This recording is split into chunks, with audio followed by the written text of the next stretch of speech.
All right, I think we're going to go ahead and get started here. You guys should all see me on the video, and also hopefully you can all hear me. We have the VIN Foundation Executive Director, Jordan Benchia. She's providing some technical assistance as well as facilitating some of the question and answer that will come in through the Zoom platform. You should see that you have two options for typing things in or communicating with us. One is a Q&A panel.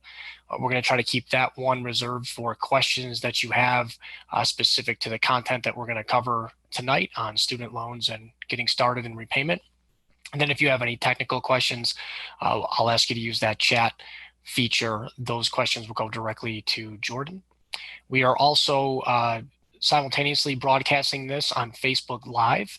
So there's a little bit of a delay in terms of the audio and visual on that one. So I would choose one platform or the other to participate in. We have more advanced communication features in the Zoom platform here. So that's why we were encouraging everybody to register. And thanks for everybody who submitted their questions as well. I learned a lot from those, had over 150 questions submitted, and I'll show you a breakdown of what those questions look like. I'll introduce myself here really quick. My name is Tony Bartels. I am a veterinary graduate from Colorado State University's combined MBA DVM program in 2012. And I primarily help students, pre-veterinary students, recent graduates, and those in repayment understand the repayment options. As many of us know, and most of you that are here tonight are very, very much aware, it can be quite complicated in terms of navigating student loan repayment, and particularly as you're getting started and figuring out how to become a very good veterinarian, right? We spent most of our lives in school trying to get to this point where we've graduated and we're looking forward to practicing, and we've got this ugly side effect of our student loans to take care of. Why we put this together, this graduation season in particular, I was getting a lot of questions via email, phone, and on the VIN student debt folder about how to get started, particularly for the 2018 class. And a lot of questions pertain to how best to use the grace period. And it's great that people are asking questions, and for most of you, your grace period has just started. But the part that concerned me was that everybody seemed to be wanting to wait until their grace period ended before they actually started repayment. And I'm going to encourage you to do the otherwise, right? I want you to get out of that grace period as fast as possible. And that's what we're going to talk about tonight. Graduating, you guys already done that. Congratulations. Now we want to use this grace period to your advantage to consolidate your federal student debt and get started in income-driven repayment, so you don't have to worry about how to handle your student loans when you're 6 months into your new practice and experience in learning how to become a veterinarian. I see that Zuri has already figured out how the question and answer function works, and she asked, how do you join the pay-as-you-earn, PAYE program? And we will get to that a little bit later in the presentation when we hit the get started in income-driven repayment section.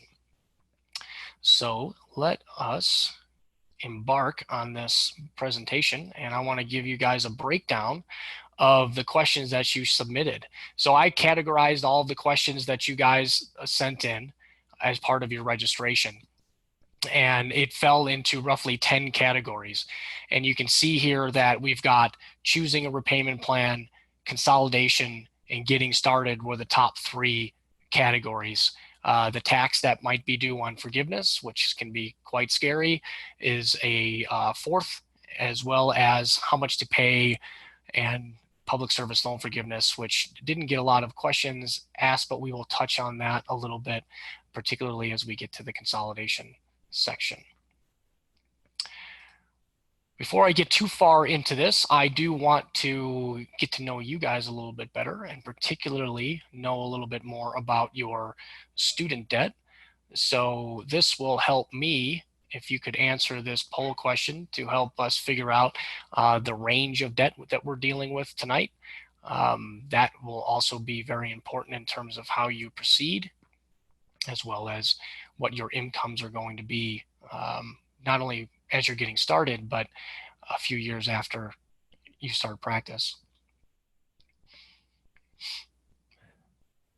See, we've got almost 80% of the folks who voted, which is good. I'm glad. It looks like we don't have too many technical issues, so everybody must be seeing the poll and being able to vote here.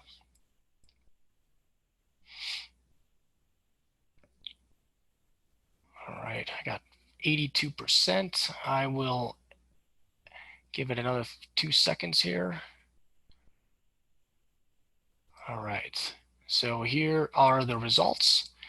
And it looks like we've got a majority of folks in attendance tonight who are between that $200,000 and $300,000 range. Roughly a third between the 100 and 200, and a quarter 300 to 400. A couple of you above that, and a few of you below 100,000, which is great. So, for the majority of you, maybe those of you that are underneath that 100,000, depending on where you fall. The consolidation part that we're going to talk about might not be as important for you, but for the rest of you that answered that poll, we're definitely going to, you're definitely going to learn some tips in terms of getting your repayment started tonight. All right, so I've got one more poll for you before we get deeper into here, and it'll just help me know what you guys are doing after, or now that most of you have graduated. What are you going to do if you're not already doing it?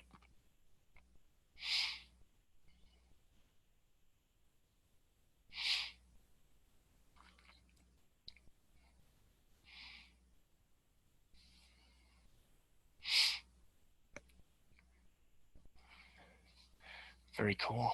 See, about 50 people, not quite, have answered already.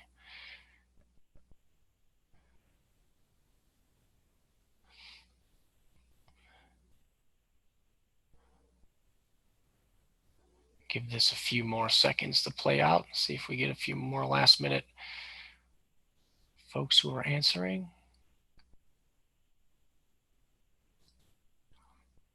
So biggest winner here, GP, no surprise. That's what a majority of folks graduate and go into. We do have some advanced education trackers. So this, again, is going to be extremely important, particularly getting started and getting out of that grace period before you would roll back into one of these advanced education pathways. And the not-for-profit person who answered, the public service loan forgiveness, hopefully is on your radar.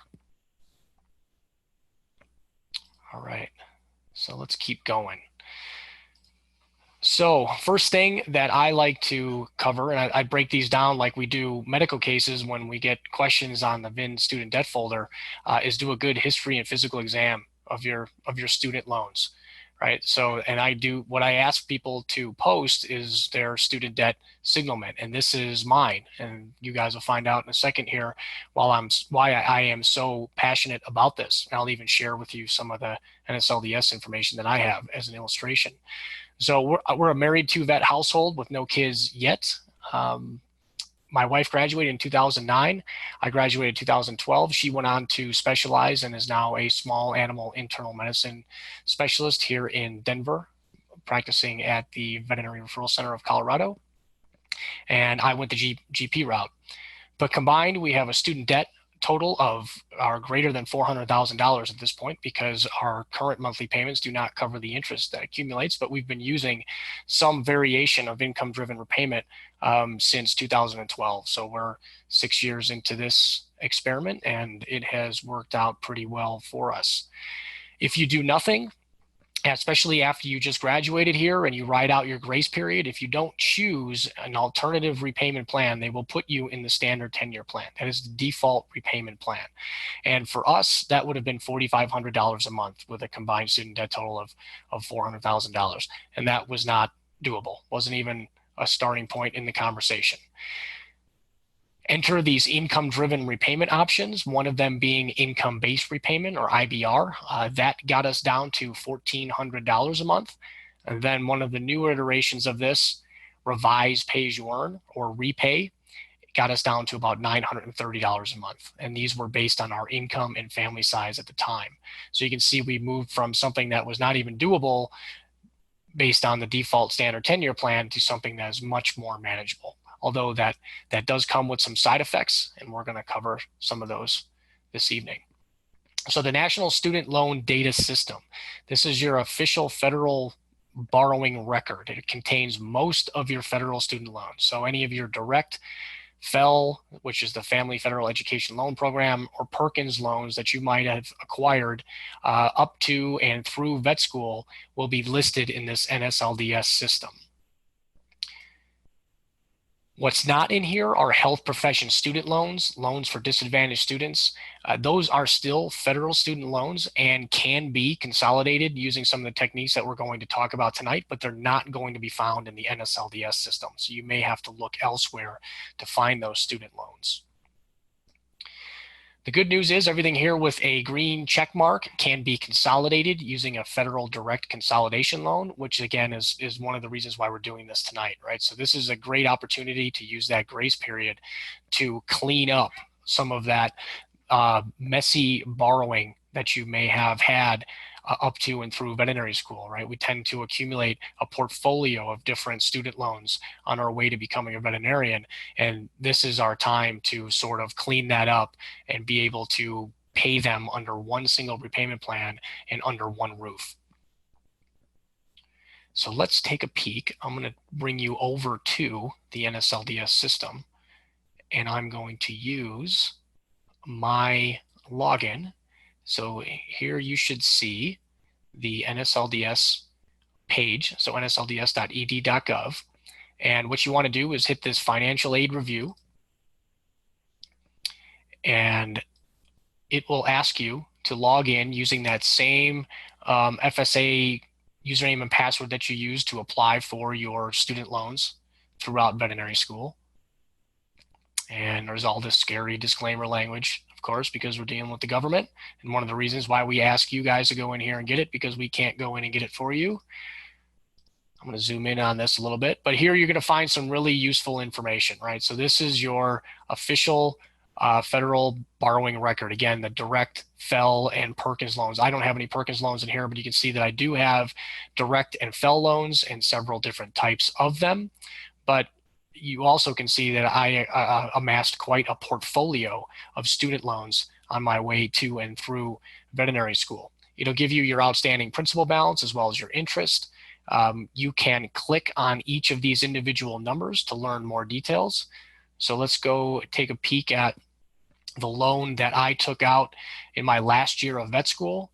One of the important pieces that I want to point out for you here is this grace period status. Right, so in this table, it's going to show you when you receive these loans, right? So this is the 3 different disbursements I received during the 4th year of my school. My loan originated, so that's when I received the first of these loans. That's shown here by this date. My grace period, which means my loan switched from in school to grace period status the day after my graduation in 2012, and then a few months thereafter, I paid this loan in full through a consolidation, a federal direct consolidation loan. So this is what you're looking for, right? So you want to scan a couple of your direct loans in your portfolio and look to see that you have a status description of in grace period, right? That should happen within the first 30 days that you graduate, if it doesn't happen the day after you graduate. But once you're in that grace period status, you can start this direct consolidation loan. And that's what you're looking for. The other piece that we want you to be aware of here is this My Student Data download. You can take this data. So there's not one thing you'll notice in here, there's no interest rates, right? And all of these loans have different interest rates depending on when you took them out.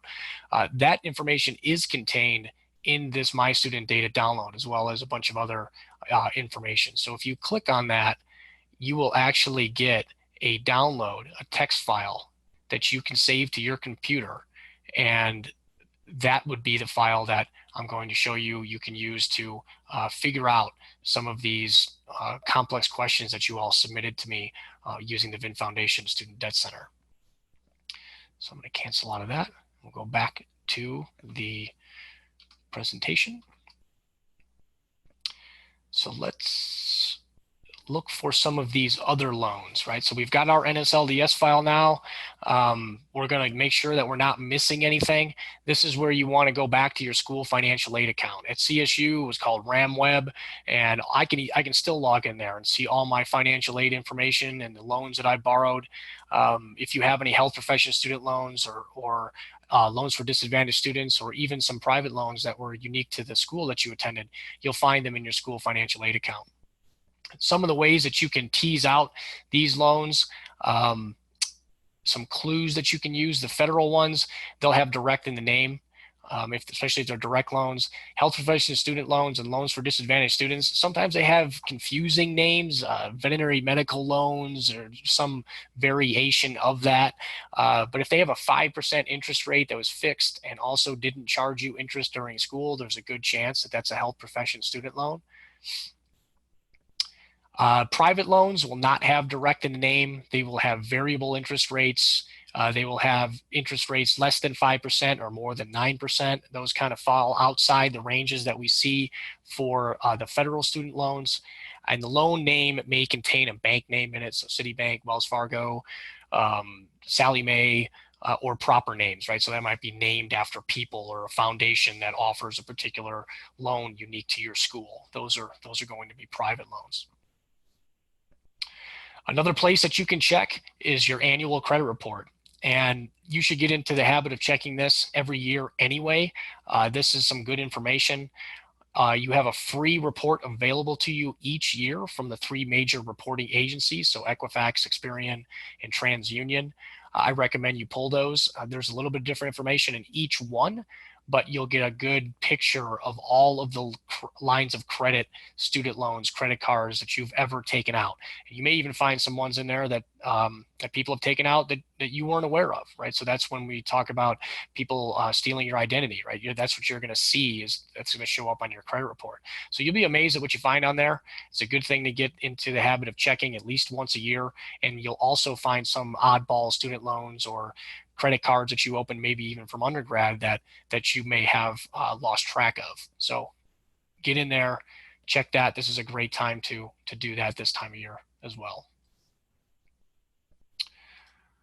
All right, so let's talk a little bit about the Student Debt Center. So VIN Foundation, my student loans tool, which lives in the VIN Foundation Student Debt Center, this is where you can take that NSLDS file that you downloaded. So you downloaded the NSLDS file, and now I want to ask you to upload it to this My Student Loans tool. So let's take a peek at that, because this is one of the most common questions that you guys submitted, which plans can I use? And then how do I choose the best plan for me? Right. And this is where that VIN Foundation Student Debt Center is going to decode all of that mess in that NSLDS file and help put you on the right track to figuring out which plans can you use, and then ultimately which plan should you use. So let's head over there quickly, and I'm going to use a file that somebody sent to me prior to the webinar that I think is a perfect illustration of the questions that you guys submitted and the challenges that we all face trying to figure out what the best repayment plan is. So here's the Student Debt Center, VIN Foundation, My Student Loans. You can get to it, and it's up in the navigation menu here. That's how you get to this page.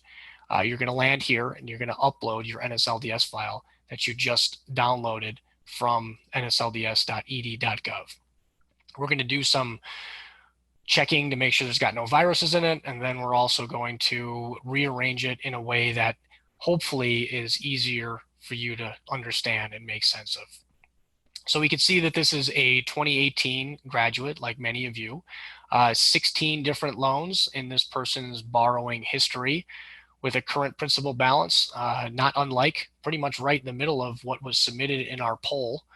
We do have some interest that accumulates while we're in school, as well as in the grace period, right? So that falls to a total amount owed of $277,182.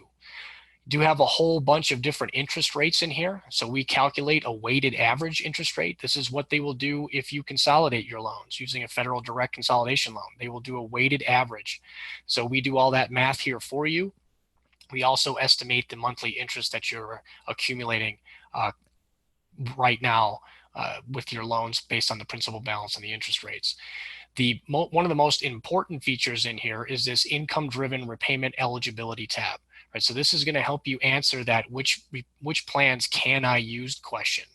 Right, so we have a whole bunch of algorithms in here, all of the Code of Federal Regulations that dictate how these plans work and who qualifies for what are baked into this My Student Loans feature.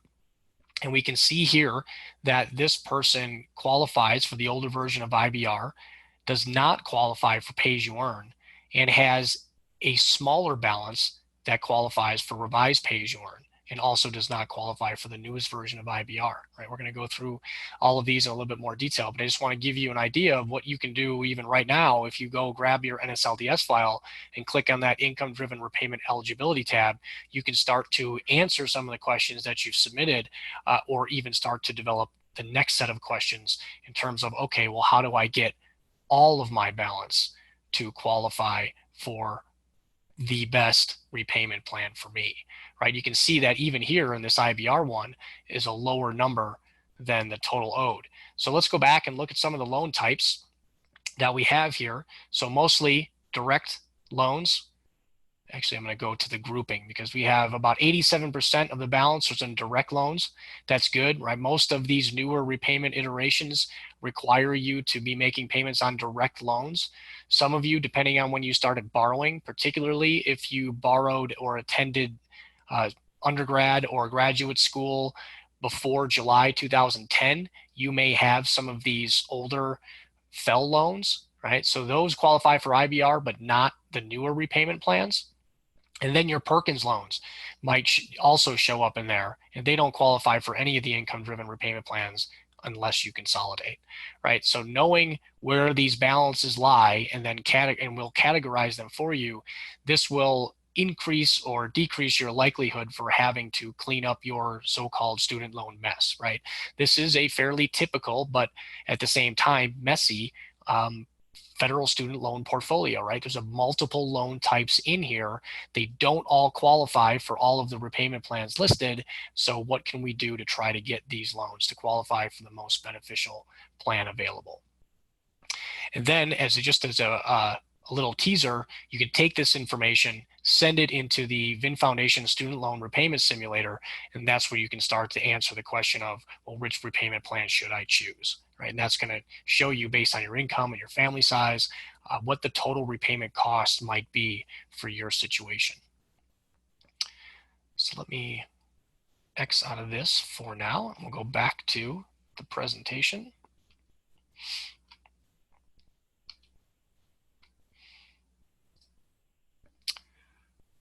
All right, so let's start to talk about consolidation. And how do you know if you should even be worried about utilizing a federal direct consolidation loan? And that was one of the more popular questions is, should I consolidate? Do I need to consolidate?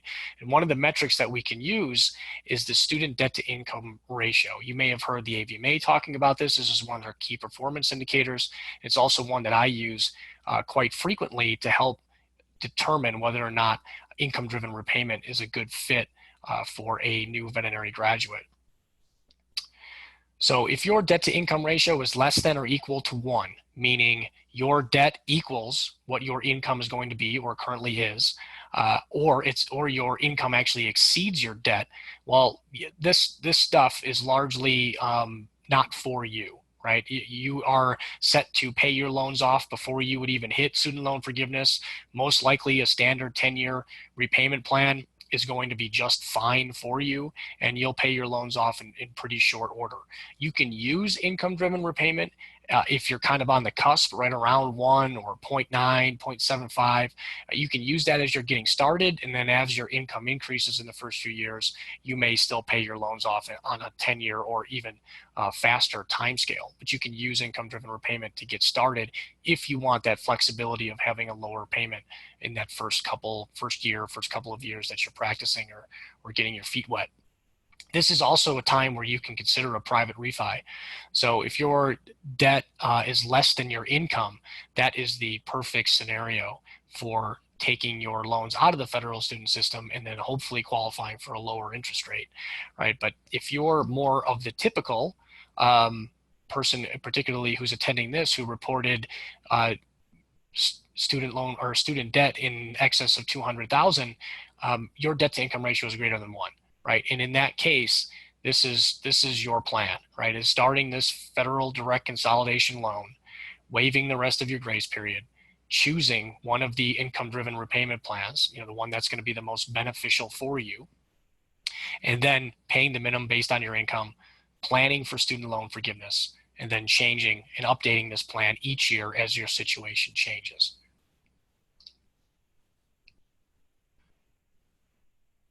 So why consolidate? What's the big deal? You technically don't have to, right? Because like I said, if you let your grace period expire, they're going to put your loans into a standard 10-year plan, or you can choose to use any variation of the extended or graduated plans, your health professional student loans or Perkins loans. The only repayment plan you have available to you is a standard 10-year unless you consolidate.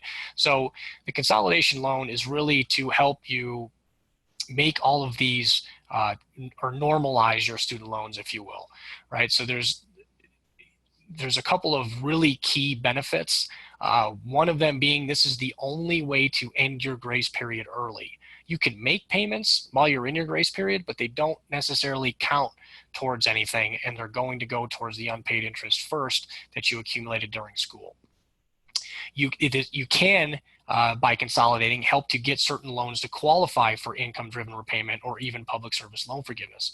So public service loan forgiveness only applies to federal direct loans. So like the NSLDS file that I showed you a few minutes ago, the person who has Perkins loans and FEL loans, if that person wants to work towards public service loan forgiveness or even wants to use something like revised pay-as-you-earn, she needs to get all of those loans into the direct loan system.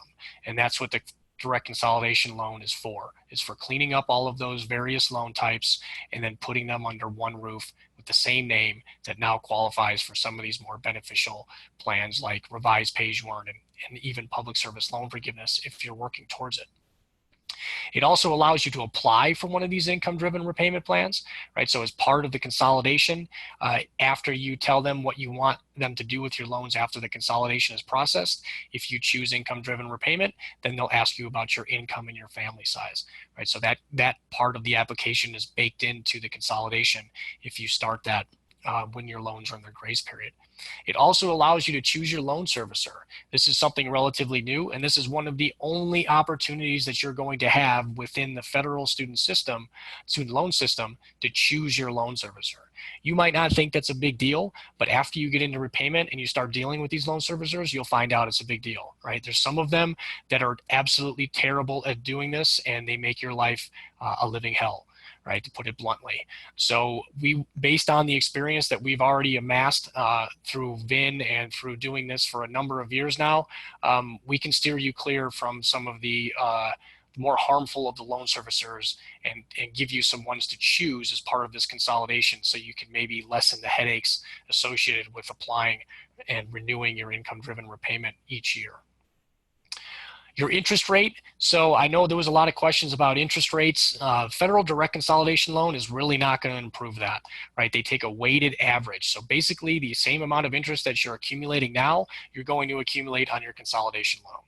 It may allow you to have more of your balance qualify for a automatic discount or a 0.25% discount. So in reality, it'll probably be a little bit lower, but not a lot. For those of you that have older loans that have variable rates, so some of those FEL loans that have variable rates, those variable rates are actually very low right now, which means it's a great time to consolidate them, because when you consolidate, you're actually locking that in at that lower variable rate, right? And that will get weighted into the whole weighted average interest calculation as part of the consolidation. So that's another advantage, particularly given the timing in our lower interest rate environment. So some of the pros, the biggest one here, and this is the one that I've been harping on for a number of years now, and I feel like I've only had a few people take me up on it. So I'm encouraged that there's this many of you guys that are here tonight, and also hopefully watching on Facebook. that more of you are going to end this grace period early. There is really no good reason to wait until your grace period ends. You are still accumulating interest. If you wait until your grace period ends, you're going to have more interest, and then that interest is going to get added to your principal balance, which means your principal balance is going to be higher. You get charged interest on your principal balance, right? So get that principal balance to be as low as it possibly can. And that means right now, right? So the principal that you have and the unpaid interest that you've accumulated right now, you want to get that added onto the principal as fast as possible. If you wait another 6 months or 5 months, 5 more or 6 more months of interest are going to get added to that. Now you're going to have a higher principal balance. Now you're going to accumulate more interest. You're going to pay more over time. You can get the forgiveness clock started. For those of you who reported 200, 300 debt in excess of $300,000, there's a really good chance that you're going to hit student loan forgiveness.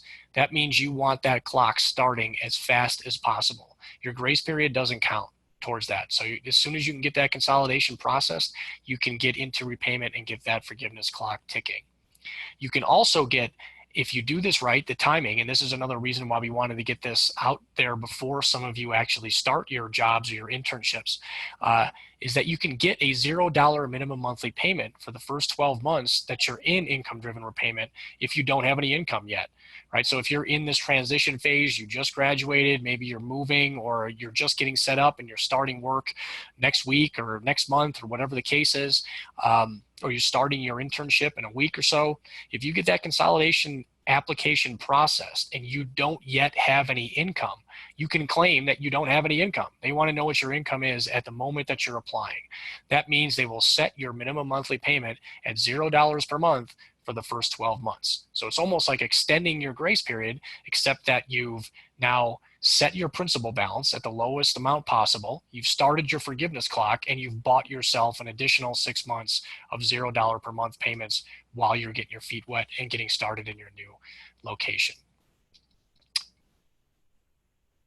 Choosing your loan servicer, right? So here's, I've mentioned this if you've seen any of the lectures that we've done at the schools. I kind of put the loan servicers on a spectrum of terrible. And this is the first time I've actually attempted to spell out the spectrum of terrible.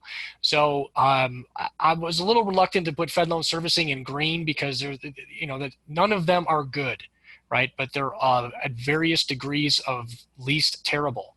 And Fed loan servicing is the least terrible. They're also the official loan servicer for public service loan forgiveness. So if you're going to be working towards that, then you want to choose them anyway, because your loans will get moved over to Fed loan servicing if you submit that you're working towards public service loan forgiveness. Great Lakes isn't so bad. They're the primary loan servicer that I have. They do a pretty good job, and the people that you deal with on the phone are actually fairly knowledgeable and somewhat helpful.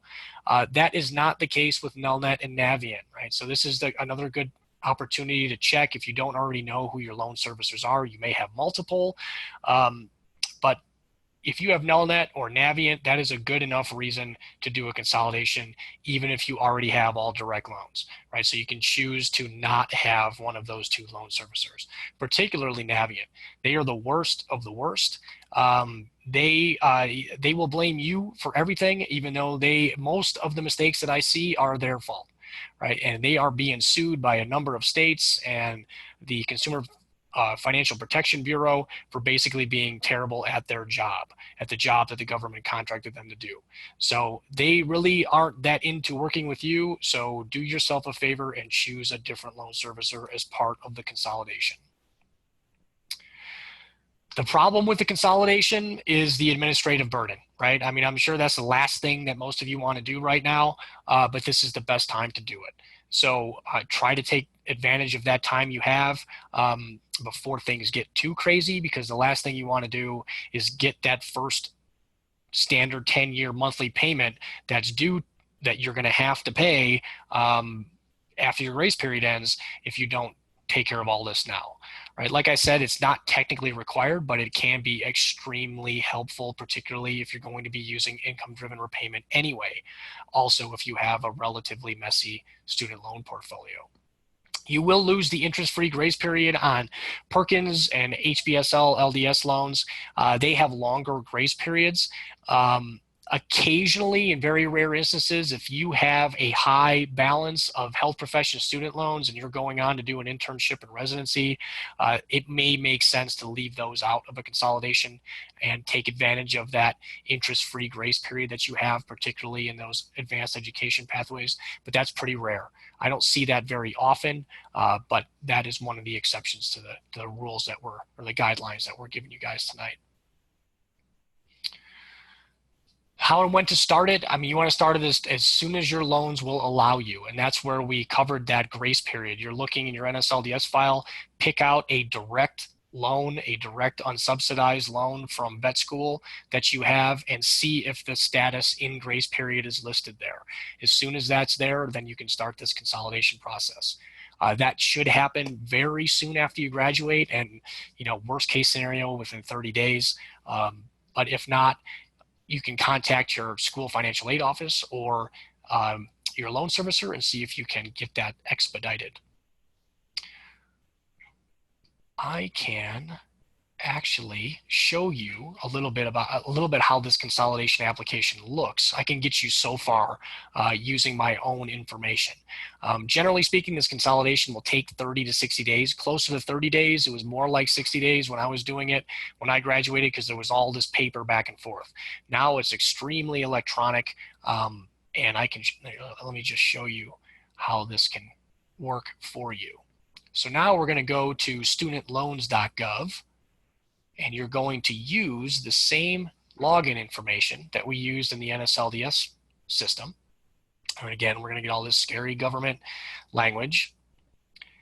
But there's some excellent stuff in here, right? And hopefully you guys have been in here. You can see Great Lakes is my loan servicer.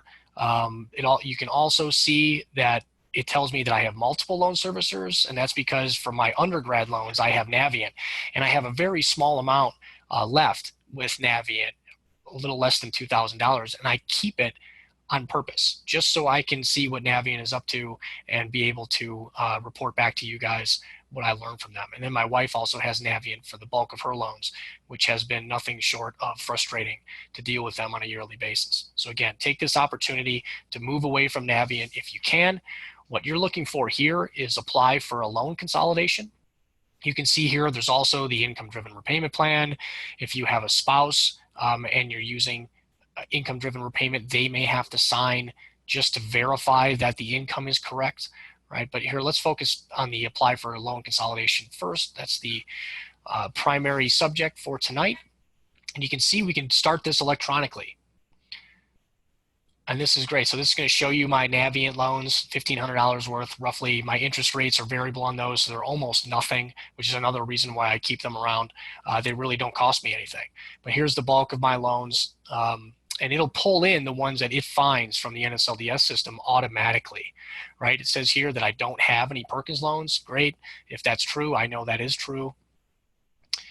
And then here's where you can add different loans, right? So these are all the different loan types that you can add to your consolidation, right? So if you find that they're not electronically pulling in all of your student loan information for the consolidation, you can select it here, right? That's going to most commonly happen with these health profession student loans.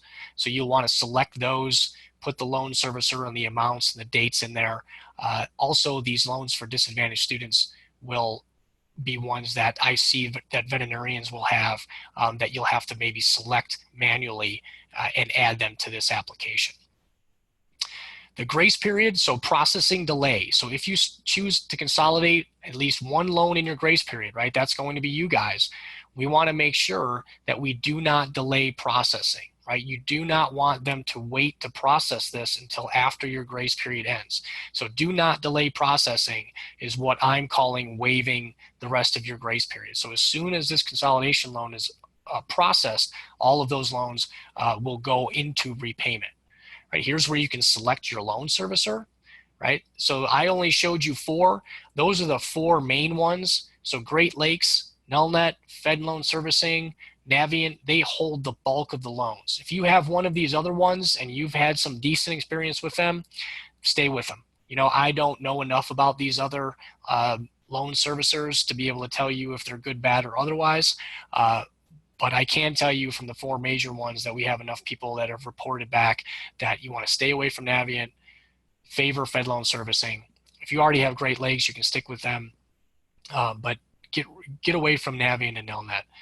That will make your life a little bit easier in terms of student loan repayment. So this is about as far as I can go to show you the consolidation application, but that should be more than enough to get you started. And then the rest of it is going to be what happens after your loans are consolidated. How do you want to pay them? And that's going to get more into the income-driven repayment section that we're going to cover in just a few minutes here.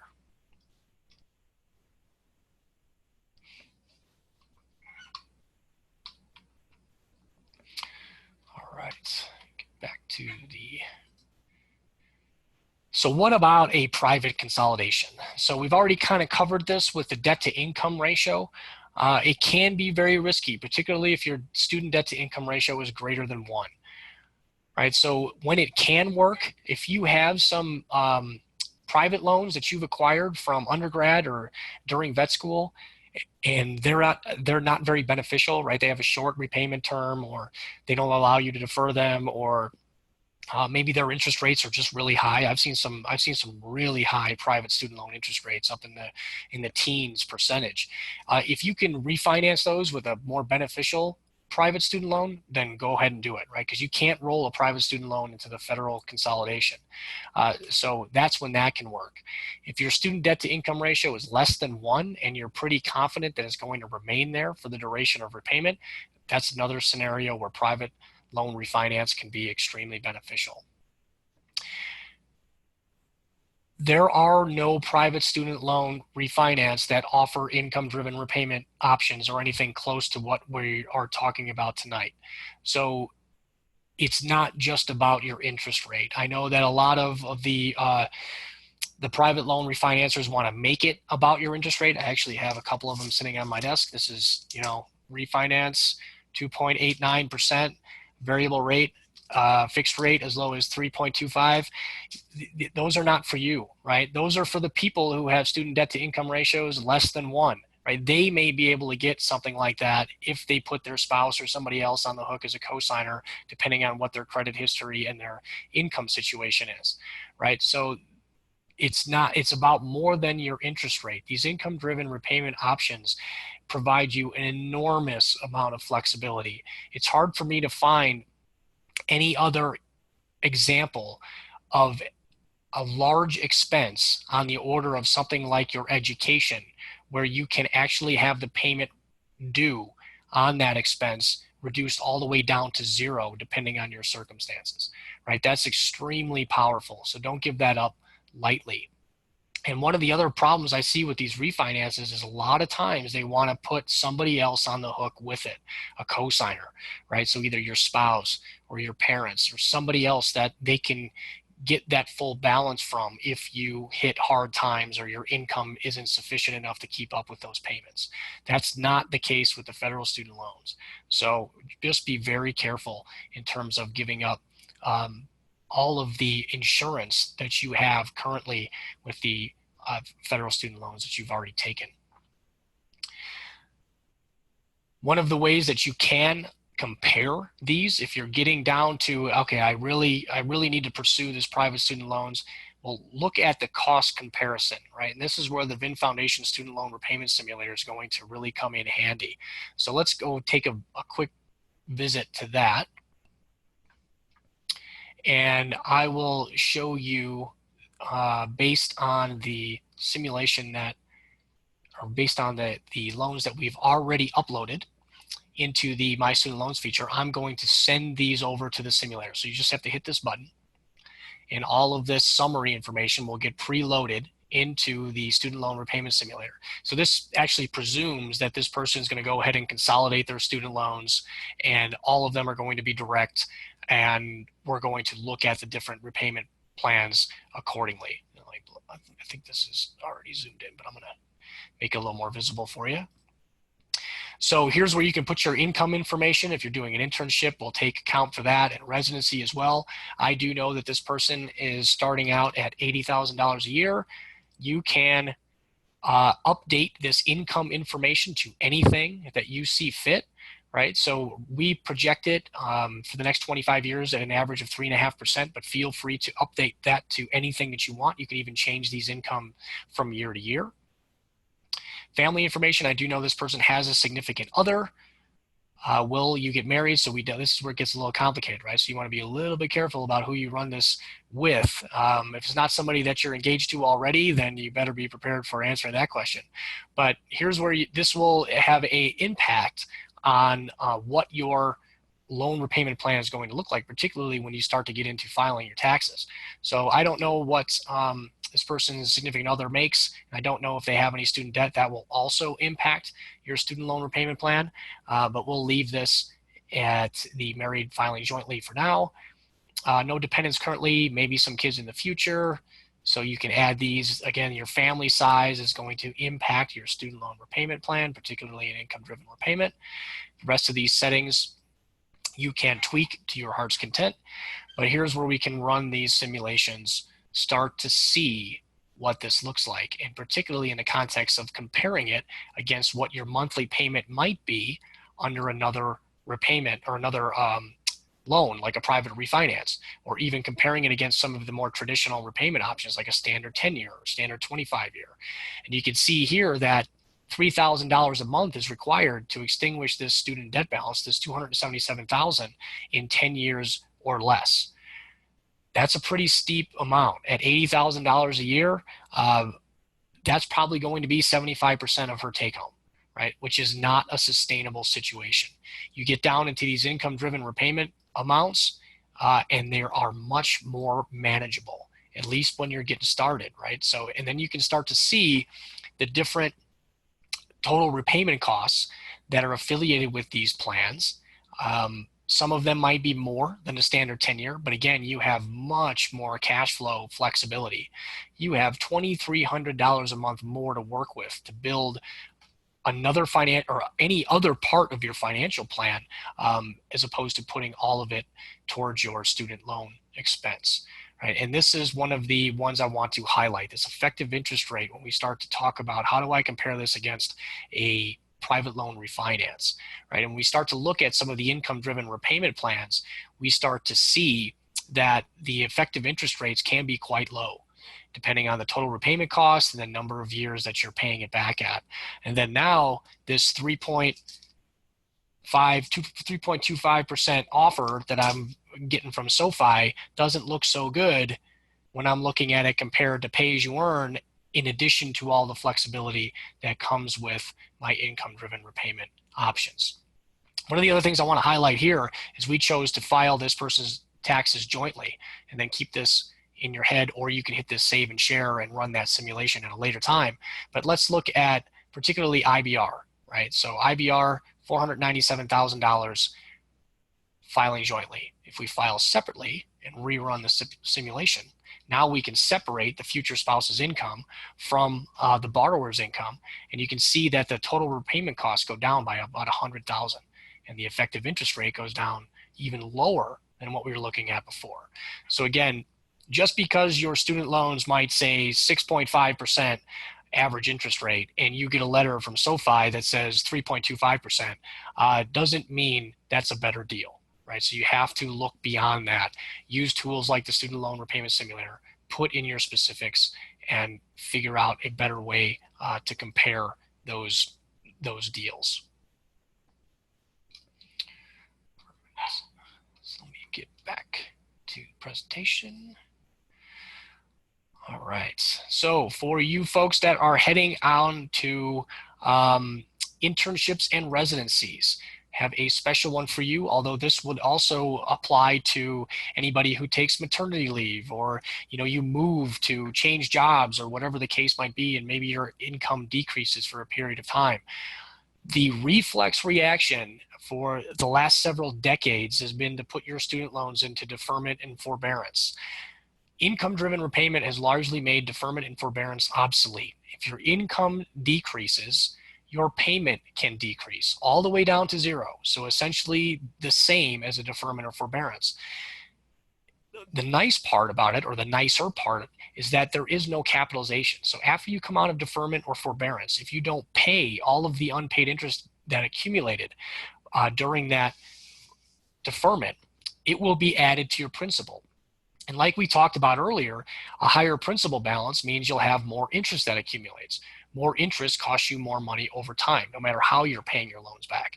If you use income-driven repayment, they will not capitalize that interest. They will just readjust your payment higher after your income increases and you come out of that financial hardship, right? So use income-driven repayment instead of deferment or forbearance. So public service announcement, now you guys are all armed and you're going to be surrounded by other colleagues, and I'm sure student debt is going to come up in some of those conversations that you're having at 3 in the morning when you're on overnights. So when they say, oh, I deferred my loans, you want to say there's probably a better way for you to do that, right? So spread the word, save them some money as well as the money that you're going to save by not deferring your loans. There is a little special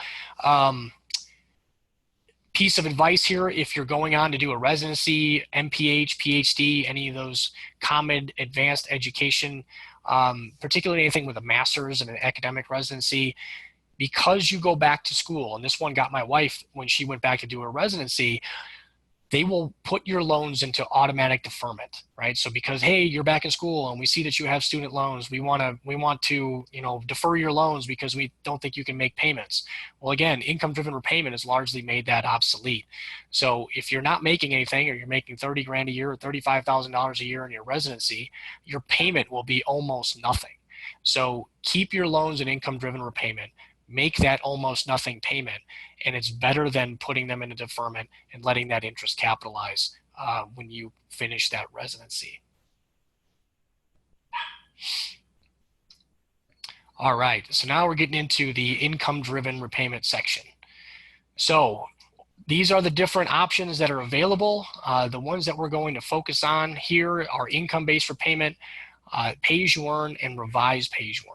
And now we're going to go into this, which plan can I choose versus which plan should I choose, right? And I'm going to come back to the VIN Foundation Student Debt Center, particularly the Wiki Debt section, as well as the My Student Loans tool. Right, this is the snapshot. I've already showed you this. We uploaded that NSLDS file in here. This is going to show you which repayment plans that you qualify for based on the data that you uploaded in NSLDS. It'll also give you an opportunity to figure out what loans I need to consolidate, if any, in order to get them to qualify for a more beneficial repayment plan.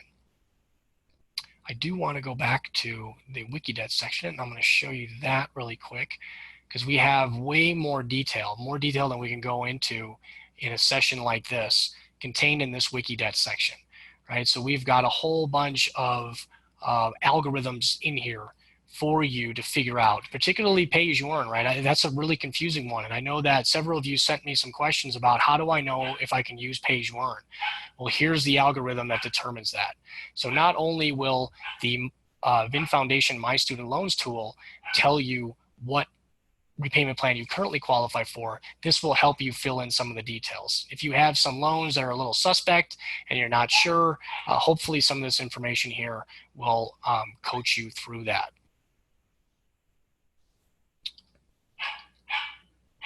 Sorry, you guys can probably hear we have acquired a new puppy, and she's about 10 weeks old. Her name is Maggie, and she has had more cage time than she probably cares to today.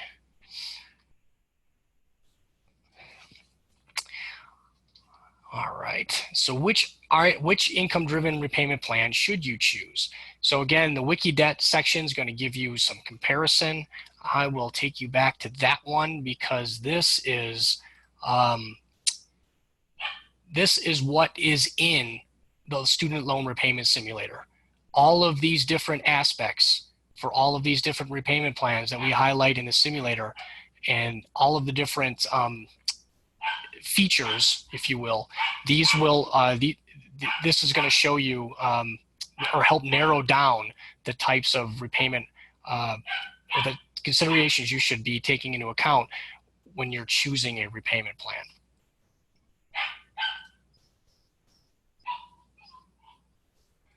The support to that is the student loan repayment simulator, right? So you have the documentation in the WikiDebt, but the student loan repayment simulator is going to break it down into numbers that you can use that will help you make more sense of these, right? So ideally, and you'll see this over and over with pay as you earn. I mean, you can see that pay as you earn can often come in less than the standard 10-year plan. So equivalent to trying to pay $3,000 a month versus paying $500 a month and paying less. I mean, that's great if you qualify for pay as you earn. As we saw for the example that I uploaded, she doesn't qualify for pay as you earn. So now she's looking more into income-based repayment, filing her taxes separately, or revised pay as you earn if she wants to keep her payments at a more manageable level.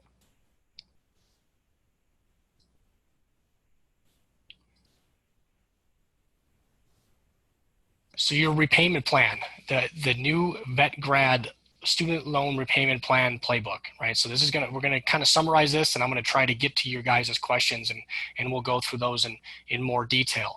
But here's what you should be doing, particularly if that debt to income ratio was greater than 1. So start that federal direct consolidation loan, choose your loan servicer, waive the remainder of your grace period, choose your repayment plan. And if you time it right, as we talked about, or we're going to talk about in a minute here, you can have a $0 per month payment for the first 12 months. So these are 3 questions I pulled from the registration section, and they have some common themes, right? Or at least they have a common answer. So we have somebody who submitted, my student debt is approximately $150,000. Should I even consider using one of the income-driven repayment plans? Absolutely, unless you're one of the rare folks who found the $150,000 starting job in veterinary medicine. Maybe you have, and if you did, great, that's wonderful. You can probably pay your loans back on more of a standard 10-year plan. Chances are you're going to want to use income-driven repayment for the first several years that you're in practice, and if your income approaches what your student debt level is within the first few years, well, then you might consider changing gears. Similarly, so I had several people who had debt in excess of $300,000 say, how am I going to pay this off? And how am I going to be able to support myself? I feel like all of my student loan or all of my monthly income is going to go towards my student loan expense. Same thing, right? Income-driven repayment, whether you have $300,000 of debt or $150,000 of debt, your minimum monthly payment is going to be the same. Now, if you have $300,000 of debt, your forgiveness plan is going to be more challenging than for the person who's at $150,000 of debt, but your minimum monthly payment towards your loans to satisfy that payment and be in good standing with your loan servicer is going to be the same. What would your best repayment option be for a new grad who wants to buy a practice shortly after graduation? Again, income-driven repayment is going to set your payment based on your income, make you look like a better borrowing candidate to a bank when you go for that practice loan. It's also going to allow you to save up for a down payment should you need it to provide for that practice purchase. So Consolidate all 3 of these, very different scenarios in terms of student debt, but all 3 of these, consolidate, waive your grace period, get into income-driven repayment. Ideally, pay as you earn if you qualify, if not, revise pay as you earn or IBR. So what documentation are you going to use? So your taxable income, these are the 3 pieces that they will accept. So it's either going to be adjusted gross income from your most recent 2 tax returns, right? So that's 2016 or 2017. Or if you have 0 taxable income at the time of the application, you can check the box that says, I don't have any taxable income. That's how you can have that $0 per month payment for the first 12 months. If you've already started your job, then you're going to want to use your first pay stub or maybe your offer letter if you haven't even received your first paycheck yet. That will give them something to go on, although they're probably going to use your gross income instead of your taxable income. And as you'll find out, if you don't already know, not all of your gross income is taxable income. So better to use your taxable income. It usually results in a lower minimum monthly payment. Family size, your spouse, if you're married, almost always counts. Anyone else who lives with you, and if you're contributing 50% or more of their living expenses, they can be counted in your family size for student loan repayment. And if you're pregnant and that child will be born in the year that that application covers for your student loan repayment plan, they can also be counted in your family size, right? So your family size for income-driven repayment is different than it is for your tax return. There's two primary ways that you can provide income documentation. That's via studentloans.gov. So we've already been there as part of that list of tools I showed you in there. In addition to the consolidation application, you can also renew your income-driven repayment plan or apply for it in there. If you have a recent tax return on file, you can use that portal, as well as if you don't have any taxable income. Those are the two cases where you're able to process that application completely through studentloans.gov. Otherwise, you have to go through your loan servicer, and that can be dangerous, right? So if you have to, and there are certain cases where you just can't avoid it, document everything, double check everything, and follow up with them to make sure they did everything that you expected them to do, because they make mistakes way too often, and usually they are not the kind that are in your favor, right? So they're going to be ones that cost you money in the long run. Let's move quickly through just how they calculate your payment so you can have this ready to go when you submit your income-driven repayment plan, because you want to double check that loan servicer and make sure that they're getting the same number that you are. So they use this measure called discretionary income, and your payment due is a percent of that discretionary income. So they're going to take your taxable income and they're going to subtract off this factor, 150% of the federal poverty guidelines for your family size and state. And you can look up those poverty guidelines using that link there. And then based on the repayment plan that you've narrowed down that you want to choose, that's the percent that you're going to apply. So for the newer iterations of income-driven repayment, that's 10%. If you're using income-based repayment, it's 15% of your discretionary income.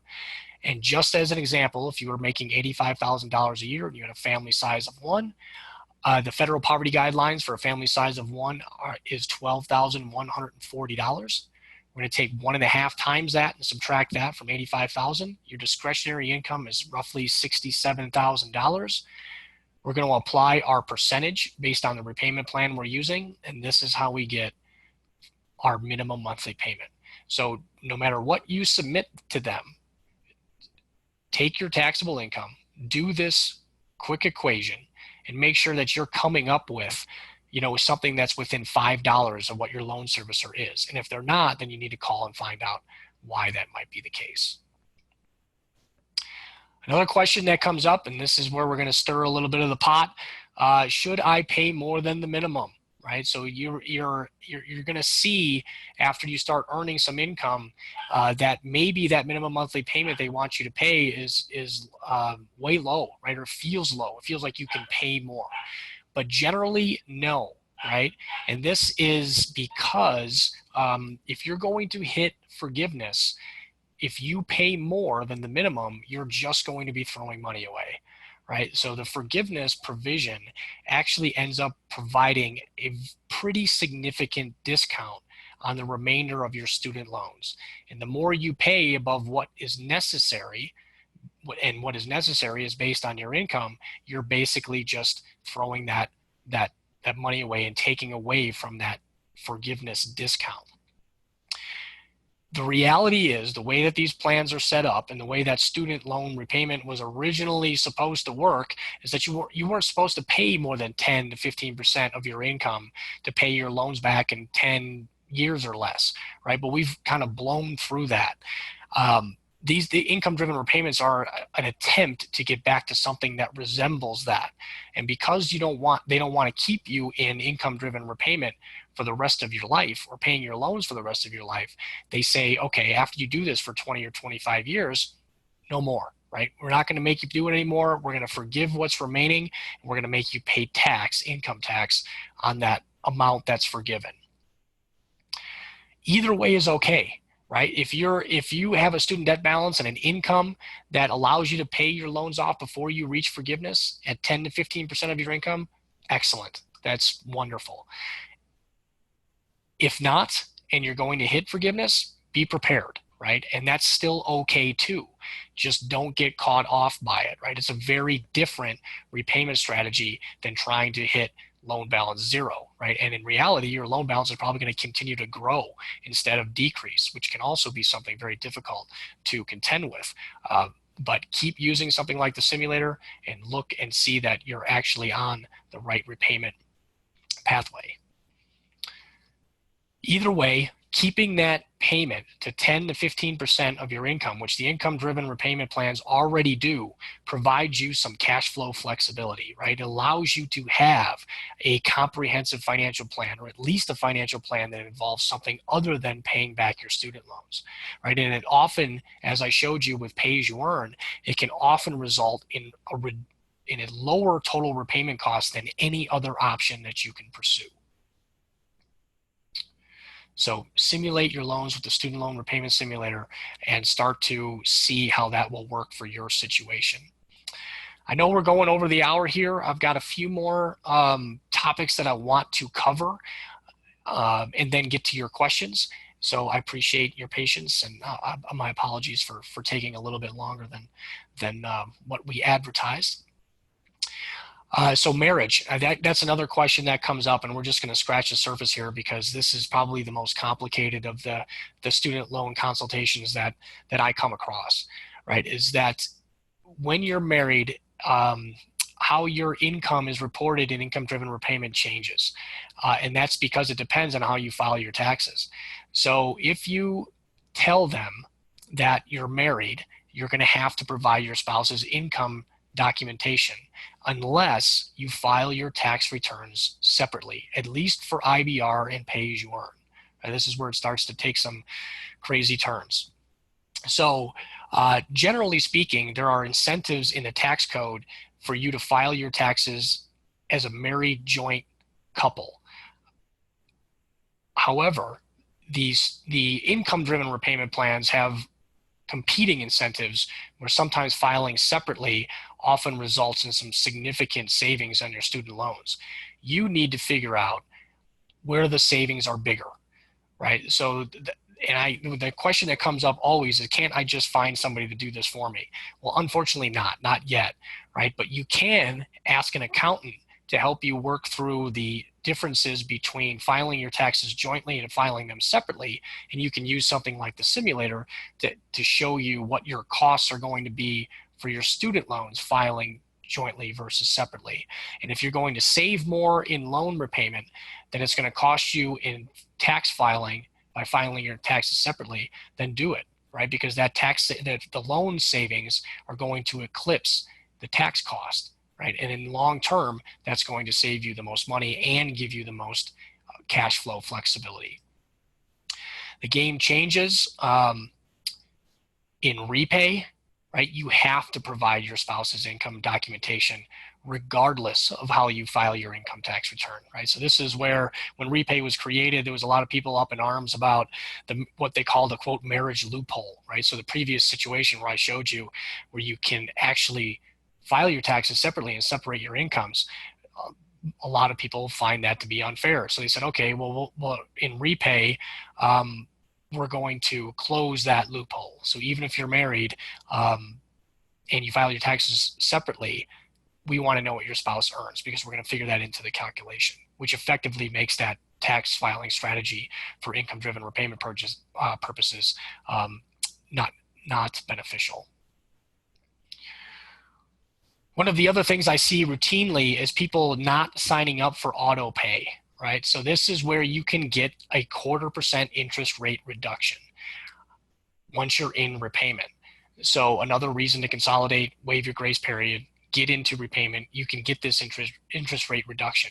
A 0.25% may not seem like a lot, but when you're talking about $200,000, $300,000 of debt in 20 or 25 years, it adds up. So get that auto pay hooked up. Even if your minimum monthly payment is zero, they will give you the auto pay discount, even if you're not technically making a payment. So sign up for the auto pay. Another tip here, set a dedicated loan repayment account. Set up a checking account, something that you're going to use for your loan payment to be pulled from each month by your loan servicer. And what you want to put in there is an amount equal to 2 times your minimum monthly payment due, and if you can, work up to a single standard 10-year monthly payment amount. So like I showed you in that simulation for the person who shared their information with $278,000 of loan balance, roughly a $3,000 monthly payment on a standard 10-year scale. Try to keep at least that amount in that dedicated loan payment savings. You don't have to put it all in there up front if you don't have it, but work towards it, especially before your first renewal comes up. Because what I see happen a lot is people get into income-driven repayment, they completely forget about it, and they don't submit their renewal on time the next year. If you forget to do that, or your loan servicer doesn't process it on time, they will automatically revert you back to a standard 10-year payment. And they'll take that auto debit payment, will take that standard 10-year monthly payment amount out. So just to make sure that that gets processed correctly and now you're not delinquent on your student loan payment, keep that in that account as an emergency measure, right? And then you can use that auto pay without having to worry about those repercussions if you forget to submit that annual renewal. But set some reminders, right? This whole idea that you can set and forget your student loan repayment plan is over, particularly with income-driven repayment. Every year, you're going to have to resubmit your income and family size. Otherwise, they will revert your payment back to that standard 10-year amount. So make sure that you stay on top of this. Your loan servicer is supposed to send you reminders, but that is variable, right? Don't depend on them. You're going to have to set your own reminders. And you're also going to have to make sure that they process it on time. So if you don't document all of this with them and you have no way to prove that you submitted that documentation on time, there's no way to undo that unpaid interest capitalization as well as that standard 10-year monthly payment amount that they'll likely take out of your account. So stay on top of it and you won't have to worry about it. So a third poll and final poll. Financial plan, just to test the water here before we get into my recommendations for that.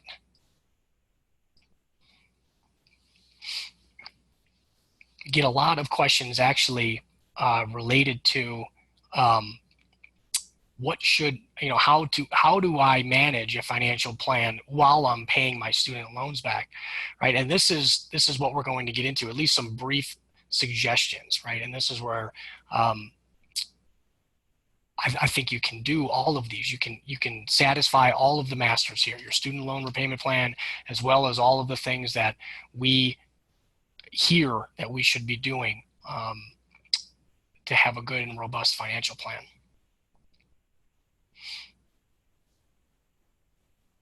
And there's also Paul Pion's favorite, and he may be the one who selected the marry well option, right? So he's a big proponent of that. I feel like I married well, but my wife also has more student debt than I do. So it really depends on how you define well in that regard. All right, so we'll end this one. Share those results. And it looks like most of you are leaning towards that income-driven repayment plan and paying the minimum, planning for forgiveness. Still see some champions who want to pay as much off as they can, as soon as they can. That, you can certainly do that. I'm not going to stop you. It's your choice, but know how long that's going to take before you do that. And because you don't want to sacrifice your financial plan for too long in order to accomplish that, particularly when you don't have to. Right? So this is what I call thinking beyond your student loans. So too many students and recent graduates forego all of these things like emergency funds, or they tell me that they need to pay their student debt off as fast as possible and they have $10,000 of credit card debt, right? That's a no-no. You want to pay off that credit card debt or those private loans way before you worry about your federal student loans, because you have this ability to have the payments based on the income, right? So take advantage of that and get yourself out of that other debt like credit card debt and private loans, which are much less flexible. You also want to start or build that retirement savings. I mean, we're already a little bit late to that game. And the earlier you start, the more powerful that compounding will be, and the sooner it will happen. So don't postpone that retirement savings in favor of your student loans. You'll do better on a whole, on your financial whole, if you start that retirement plan as soon as possible. You don't have to put off home or practice ownership. These repayment plans, if anything, they'll make you look like a better borrowing candidate. So don't postpone life just to pay off your student debt, right? So there's an other way. This income-driven repayment gives you an alternative to sacrificing a lot of these financial plans in favor of your student loans. All right, so here we are to the summary and then on to the questions. So here's a list of resources, and we'll make sure that this presentation is available for you all, which is why I put these links in here so you can click on them and they work. Here's some of the resources you can use to follow up on your student loan repayment plan. And just a quick summary, that student loan history and physical, get that NSLDS file, upload it in the VIN Foundation My Student Loans section. My favorite question that was submitted for the session tonight, best advice for a new grad getting started in loan repayment.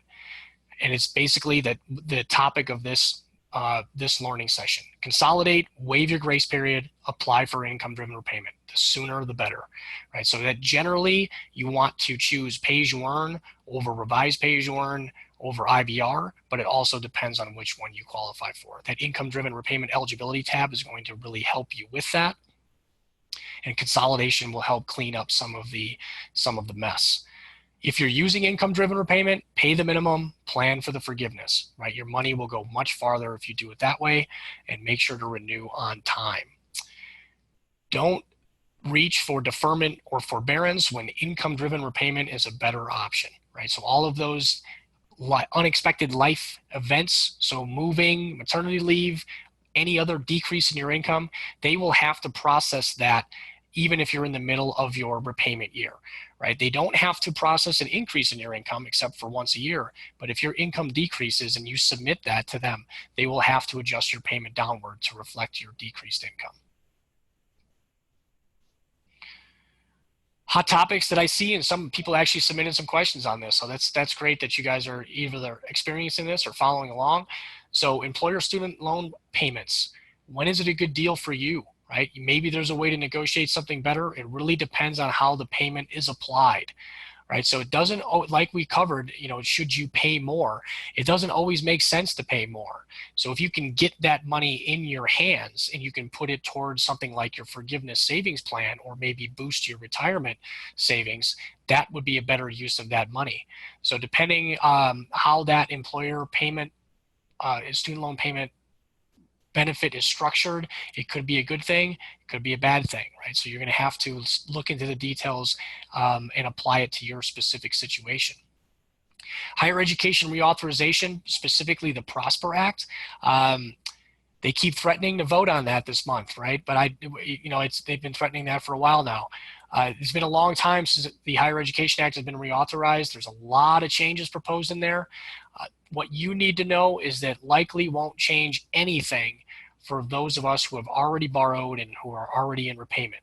It's set to change how borrowing works for folks in the future, those folks who haven't started borrowing yet, but we're still going to have to keep an eye on that and make sure that that actually is the case if they vote on it, if it gets through both houses of Congress, and if it gets signed by the president. Tax reform, we just had a major tax reform this past year. Top marginal tax rates have gone down, but they are due to expire in 8 years. Those tax rates are going to impact what happens to your loan balance if you hit forgiveness, right? So what's going to happen to those tax rates in 8 years? Are they going to be extended, or are they going to be increased? Are they going to be decreased? These are all things that we're going to have to pay attention to, because a lot of our loan repayment costs are tied to the tax code. So, question time. Let's dig into some of these. So, Zuri's question, how do you join the pay-as-you-earn program? Hopefully, we've answered that for you. So if you upload your NSLDS file into the VIN Foundation My Student Loans My Student Loan section, you'll see if you qualify for it. You may have to consolidate some of your loans to get the entire balance to qualify, but that will tell you whether or not your borrowing history is compatible with pay-as-you-earn. Emily asks, would love to hear about public service when you get to it. So public service loan forgiveness. So we didn't cover it specifically here, but generally the same principles apply. Public service loan forgiveness is not a repayment plan, right? But it is a benefit that you might qualify for if you do all the right things. So those right things are using or making payments to federal direct loans. Only federal direct loans can qualify for public service loan forgiveness. So another reason to get as much as your federal student loan balance as possible to qualify or into a federal direct consolidation loan. That will make sure that the majority of it is eligible for public service loan forgiveness. The other piece of that is making sure that you utilize an income-driven repayment plan. Right, so there's three main pieces of public service loan forgiveness. You have to have the right loans, so federal direct loans. Second part is you have to use the right repayment plan, which is an income-driven repayment plan. And the third part is making sure that you're working for the right employer. You have to be an employee of a nonprofit, 501c3, state, tribal, federal organization for 10 years and making payments to those direct loans using income-driven repayment for those 10 years. It doesn't have to be consecutive, but it does have to be 10 years. So that will allow you the opportunity to apply for public service, and if you obtain it, you will have your remaining loan balance forgiven tax-free. So that is the holy grail. If your career path aligns with that, take advantage of it, right? Especially if you're doing an internship residency and those internship residencies are in an academic institution or a nonprofit, and then you may stay on and work for an academic institution. Those are ready-made scenarios for something like public service loan forgiveness. So get this started early, and then you can have your loans forgiven as soon as possible, or as soon as your career path allows for it. All right. All direct loans have 5% interest rate. So that's not the case. So direct loans, so this is a question from Alicia. All direct loans have 5% interest rate question. I have loans from 2010. I do not remember that being the case. So direct loans change. The federal direct loans are, the interest rate that you have is fixed for the life of the loan, but that interest rate is determined based on when you receive that loan. So for the folks who borrowed direct loans last year, if you did a direct unsubsidized loan, that loan is fixed at 6%. If you borrowed a direct grad plus loan, that interest rate is at 7%. For those folks who are borrowing next year, those interest rates are going to be 6.5% and 7.5% respectively on those different direct loans. So those are fixed for the life of those loans, but they change every year based on what the 10-year U.S. Treasury note is doing. The only ones that are fixed at 5% all the time are Perkins and health profession student loans, as well as the loans for disadvantaged students. You'll see that if you upload your NSLDS file into the VIN Foundation My Student Loans tool.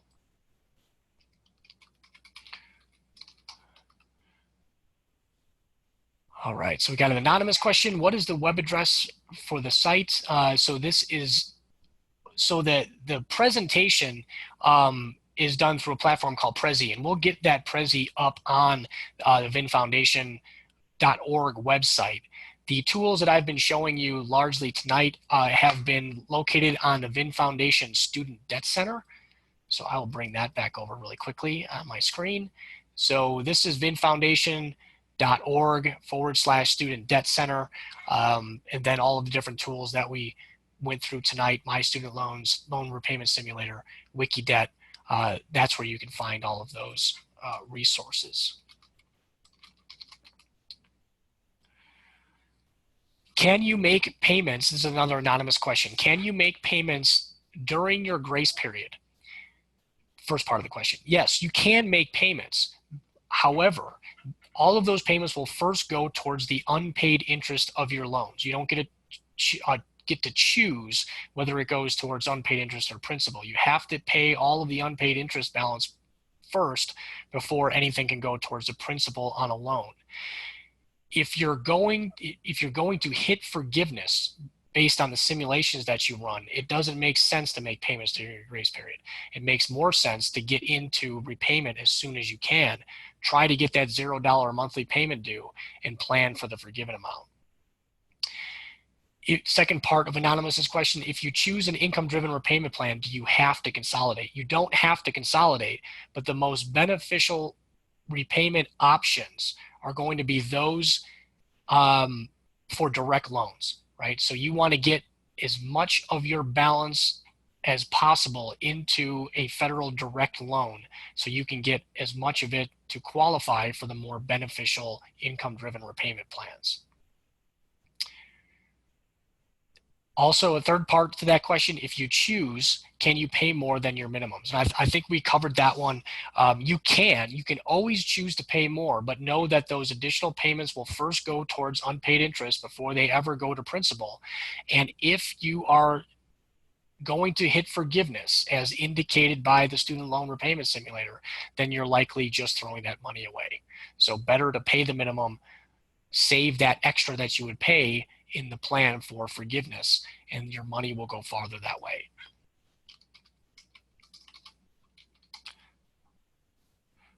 Okay, Sharon asks, can I apply to consolidate while I'm finishing my last rotations over the summer after graduation?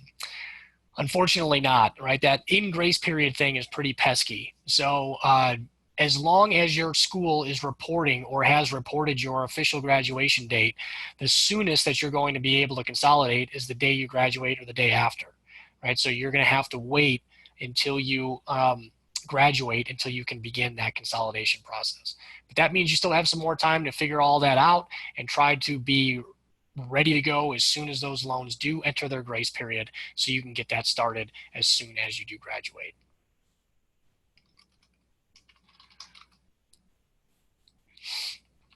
Anonymous question, Great Lakes will not let me apply for an income-driven repayment plan until 3 months before my grace period ends.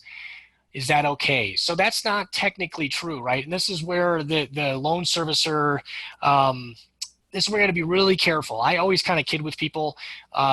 You can't believe the first 3 things that your loan servicer tells you, right? So that's great that you know, when you hear something like that, post it somewhere. Obviously you posted it here, which is great.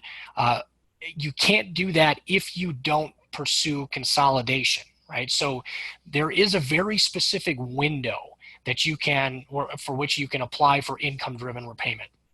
And that's about 60 days from the time you're due to either enter repayment or before your renewal is up, so your anniversary date. So I renew my student loans this year in March. Next year, I'm going to have to, my renewal date will be in March of 2019. So my period will open, my renewal window will open in January, right? Roughly 60 days before that renewal or my income-driven repayment expires for that year. When you're in your grace period, they won't let you apply for income-driven repayment until that 60-day window opens, right? So that's technically 2 months before your grace period ends, but you can force it if you do the consolidation, right? Which is another reason why I'm a huge fan of the consolidation. That doesn't apply then because you're consolidating, you're waiving the rest of your grace period, and then by virtue of the consolidation, they say, well, what do you want us to do with these loans when we're done with this? I want to put them in income-driven repayment, right? So that's how you can get around waiting until your grace period expires. And that may be why a lot of new graduates end up waiting until their grace period expires, is because their loan servicers tell them they have to, right? But consolidation will push you past that.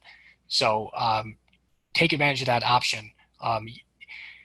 In reality, the person who asked this question, if you only have 3 months left before your grace period ends, you may save yourself a month, but it's still probably better than not.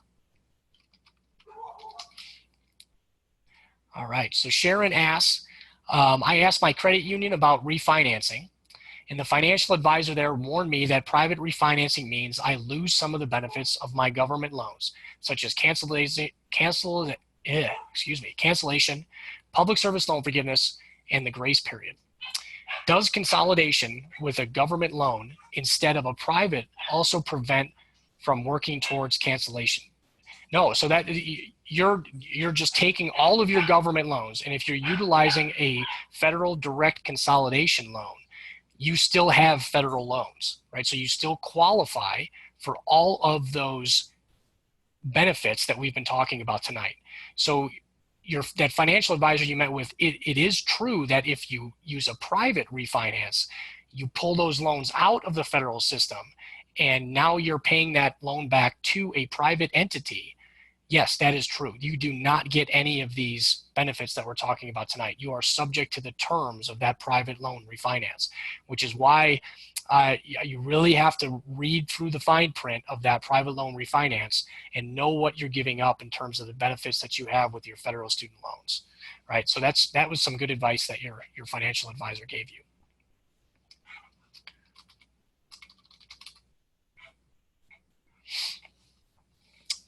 Sharon asks, can you file joint and separate in different years? Absolutely. Every year you file your taxes, you have the choice to file your taxes jointly or file your taxes separately if you're married, right? And how you do that will then impact the next income-driven repayment renewal, right? So when you sit down and do your income-driven repayment renewal and they ask you, are you married? They mean, are you married right now? And if the answer is yes, then they're going to say, okay, how did you file your most recent tax return? Did you file it jointly or did you file it separately? And that answer can change from year to year, right? So you're going to have to determine each year, depending upon your situation, which way to file your taxes is going to make the most sense. Your student loans is just one part of that. It can be a big part of it, but the tax code is full of a whole bunch of other complexities that you're going to want to consider to see if it makes sense to file jointly or separately and switch back and forth from year to year.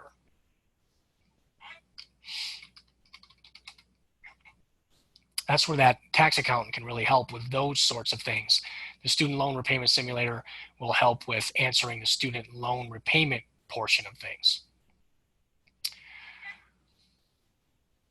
Are taxes on forgiveness a large consideration? Absolutely, right? So let's go to the loan repayment simulator here for a second. And I'm just going to run, let's put in a higher number in here. The higher the number, the more you can expect to be forgiven, which means the more you're going to have to save for forgiveness to cover the tax that's due. And in this case, let's not assume any family information because that really complicates things. But you're going to see here, and this is where we have a forgiveness planning module, right? So when you start to look at some of the numbers, and in this case, let's say we did pay as you earn, and we had close to $590,000 forgiven. If we estimate 30% tax on that, actually I'll probably increase that one because that's a pretty big number to 35% just to be conservative. That means if you're using pay as you earn, you need to come up with $200,000 20 years from now. We suggest, or here's a way that you can figure out how much that's going to be, right? If you took $650 a month and you put it into accounts that average 2.7% return per year, you will have enough on hand to cover that forgiveness. That's a pretty decent, that's a pretty high amount to save. This is where, somebody in that position is probably going to want to put that forgiveness savings in a little bit more aggressive account. So let's maybe say we put it in something that we think can earn an average of 6% per year. Right now, the amount that you have to save decreases, right? So that is a huge consideration. However, the alternative, paying $4,000 a month, $2,300 a month, these are not better alternatives, right? So you're going to pay $553 to your loan servicer, and you're going to stash away another $445 in your account to cover forgiveness. That's roughly $900 to $1,000 a month, still more than half as much as even a standard 25-year plan, right? So this is still, even though it's a large consideration, it is your best option in terms of freeing up some cash flow and being able to have a financial plan that involves something other than student loan repayment. Now, if you don't have, let's say if you have a smaller balance, right? So let's go to the $150,000 example that was that we mentioned earlier, and we run the same simulation, right? There's much less that will be forgiven, right? So in this case, we're looking at $53,000 forgiven as opposed to over $200,000, right? Correspondingly, the amount that you have to save to plan for that is much less as well, right? So depending on your student loan balance and what your income does over time, that's going to determine how large of a consideration forgiveness is going to be for you. Heidi asks, what if your spouse is on commission-based income only? Is it smarter to file separately or together? Ooh, that's a tough one. So a couple of things. Commission-based pay. Generally speaking,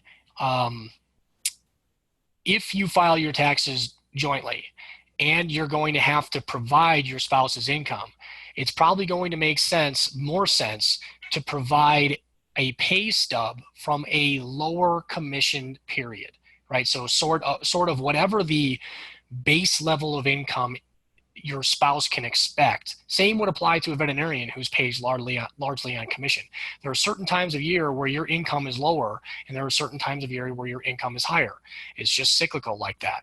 If you're using income-driven repayment, you probably want to use a pay stub from that lower baseline point of pay, right? That will get your minimum monthly payment based on that lower income rather than having it based on the higher or some mean of it, which is what your tax return is going to show, right? So if you have to show your spouse's income or your own income and you're paid on commission, I would be looking at a pay stub that is more in order on my base level of pay, so the lowest I can expect to earn. Hope that answers that one sufficiently. Anything more in terms of tax filing status, I would refer to you to a CPA or somebody else that is a tax professional. Okay, wow, we got through a lot of questions before we got to one of my favorites. So will public service loan forgiveness, and this is an anonymous person, will public service loan forgiveness be around much longer, and is it something we can depend on? Okay, so I alluded to this briefly with the PROSPER Act and the Higher Education Reauthorization Act, and there's been a lot of discussion, and even in that PROSPER Act, they eliminate public service loan forgiveness. However, they eliminate public service loan forgiveness for folks who haven't started borrowing yet, right? They are not talking about eliminating public service loan forgiveness or any of the income-driven repayment options that you currently have. They are talking about changing the loan repayment disbursement program, right? So they won't be direct loans anymore. They'll be something new. It's called a one loan, right? If this passes. And the one loan will have a different master promissory note with different repayment terms and different programs available, which will not be the programs that we talked about tonight, right? So for those of you who are worried about public service loan forgiveness sticking around or income-driven repayment sticking around, those things are spelled out in your master promissory note. Now, that doesn't mean 100% guarantee that they can't change anything. They can, but they'd be breaking about 44 million loan contracts, student loan contracts. That's how many borrowers, student loan borrowers there are in the United States.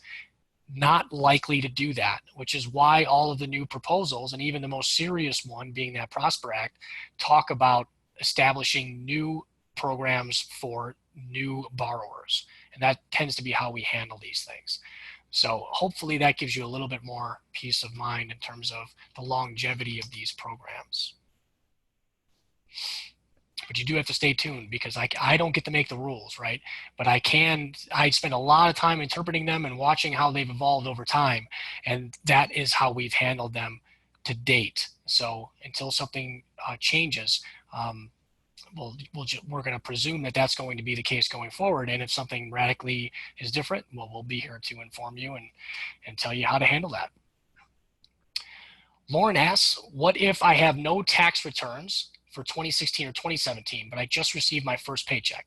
Well, then you're going to use that first paycheck, right? Because you have that. And now when they ask you, what is your income? That's the most recent income documentation that you have to provide. So highlight the taxable income that's on that paycheck. Tell them the pay frequency, so how often that you expect to receive that amount, and they will calculate your income-driven repayment based on your family size and that estimate for your taxable income.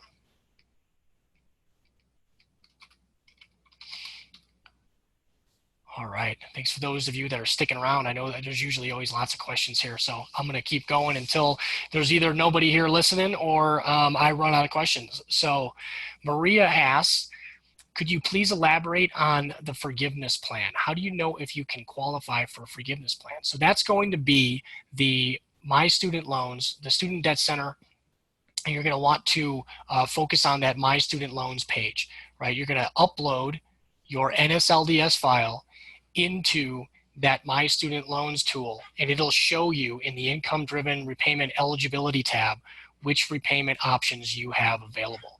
So all of the income-driven repayment plans, so IBR, pay-as-you-earn, revised pay-as-you-earn, all of them have a forgiveness component if you pay for the maximum repayment period and you still have something remaining.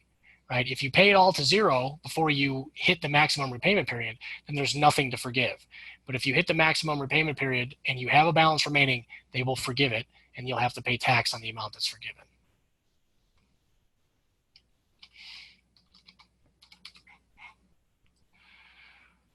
Is this presentation recorded somewhere? Ingrid asks. Yes, it is being recorded, and yes, we plan to make it available for you guys on VIN Foundation. It'll probably be available somewhere on VIN, and we may even be able to attend it in its full entirety as it's recorded. So we haven't figured that out exactly yet, the details, but later this week it'll be available somewhere for you to access.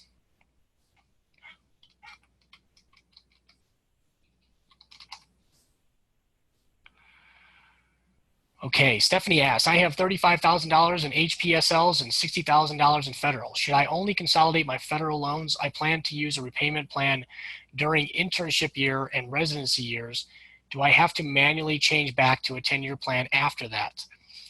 No, and in reality, so here's something for someone in that situation to consider. So roughly you have $95,000 of student debt balance. If you were to consolidate it all into a federal direct loan, I would suggest using Repay during your internship and residency years, because Repay has a 50% unpaid interest subsidy. So the amount that you don't pay, so you'll make a minimum monthly payment even based on your $30,000 internship or residency salary, and that won't cover the interest, right? But the government will cover half of the interest that's accumulating. What you'll want to decide is whether or not it makes more sense to leave the health profession student loans out of that equation and have them acquire no interest, or to just roll everything into a direct consolidation loan so you don't have to worry about managing two separate loans in two separate places, right? My sense is that you may want to consider that, right? You may want to leave out the HPSL, take advantage of the advanced education deferment, put the rest of the $60,000 into Repay, and let the government cover half of the interest during those 4 years that you're in your internship or residency. You won't have to manually change back to a 10-year plan after that. You can, at that point, if your income well exceeds your debt, you can either choose to not renew your repayment plan, or you can continue to renew it, and they'll make it based on 10% of your income, and you'll pay that balance back in probably a couple of years after your residency. That will save you the most money, right? Because the government's kicking in half of the interest for the $60,000 and all of the interest for the health profession student loans. So I think that would probably be a good plan for somebody in your position.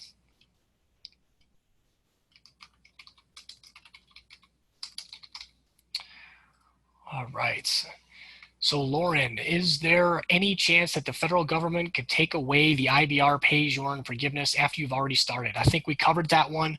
I haven't seen any proposals on the table to do that, right? So even the one that has a snowball's chance in hell of passing, the Prosper Act, doesn't eliminate anything for those of us who are using these plans now. It establishes a whole new set of programs for folks who haven't even started borrowing yet. So it'll just get more confusing than it already is, but it shouldn't impact the plans that we talked about tonight or the plans that you may have already enrolled in. Why not? Okay, so anonymous questions. This is a great one. So why not do standard 25 rather than IBR? And as we showed earlier, the standard 25 year is often more expensive than the alternatives, right? Even the plans that are based on 25 years, right? So why pay more if you don't have to, right? You will pay more monthly, right? So even in this case, where we have somebody who has $175,000 worth of debt and an $85,000 starting income, the standard 25-year plan is a little shy of $1,100 a month. The monthly payment under something like Repay or Pay is half of that. Why pay twice as much as you have to when this ends up being more than this or this, right? It doesn't make sense. It's just kind of like, and I do get this, right? People want their student loan balance to say zero, and that standard 25-year balance will do that at least in 25 years, right? But don't pay more just to have it say zero, right? Your loan balance will say zero one way or the other. Either you'll pay it to zero, or you'll hit forgiveness, it'll be canceled, you'll pay taxes on it, and it will then be zero, right? But don't pay more than you have to hit that zero in another way.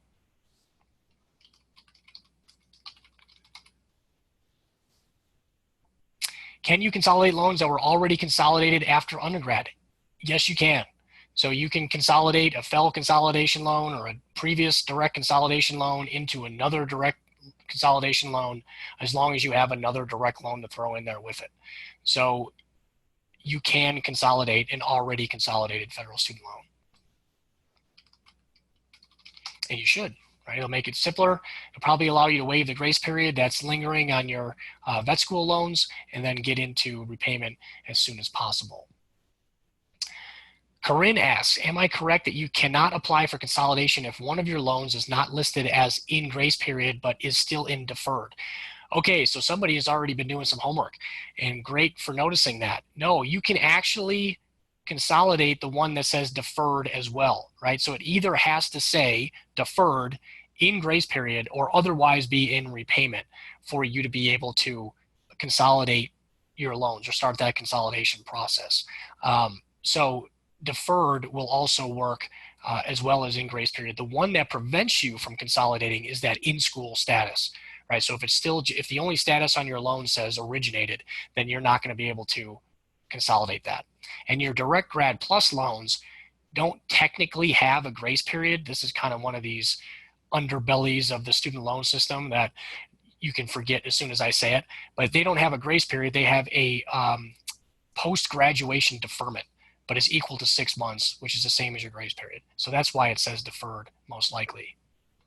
But that also means you can consolidate it.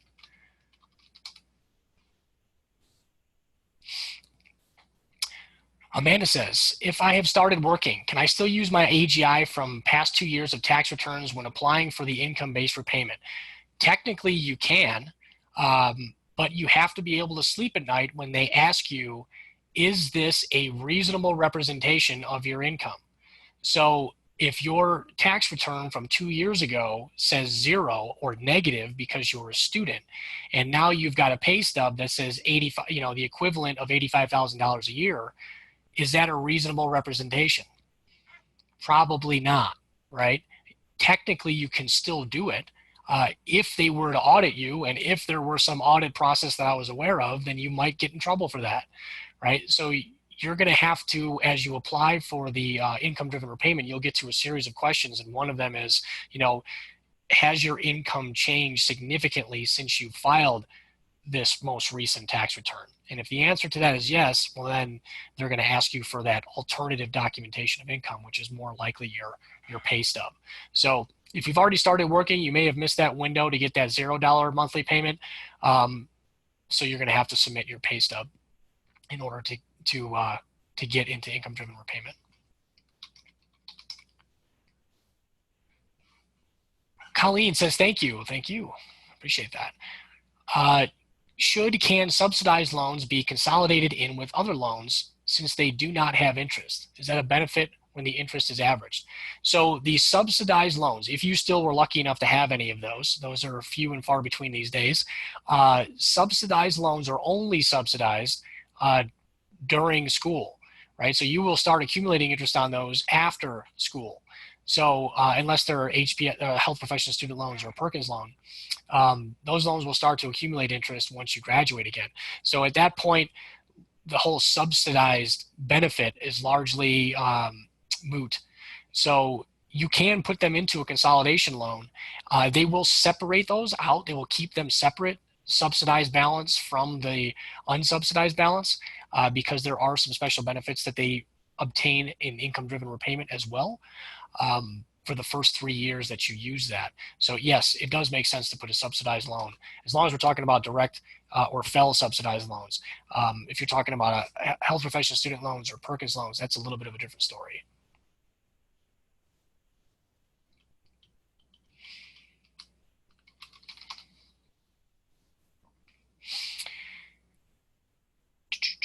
Rebecca asks, oh, great question. Do you have to maintain a personal VIN account to utilize these tools? No, everything that's on this VIN Foundation Student Debt Center is vinfoundation.org.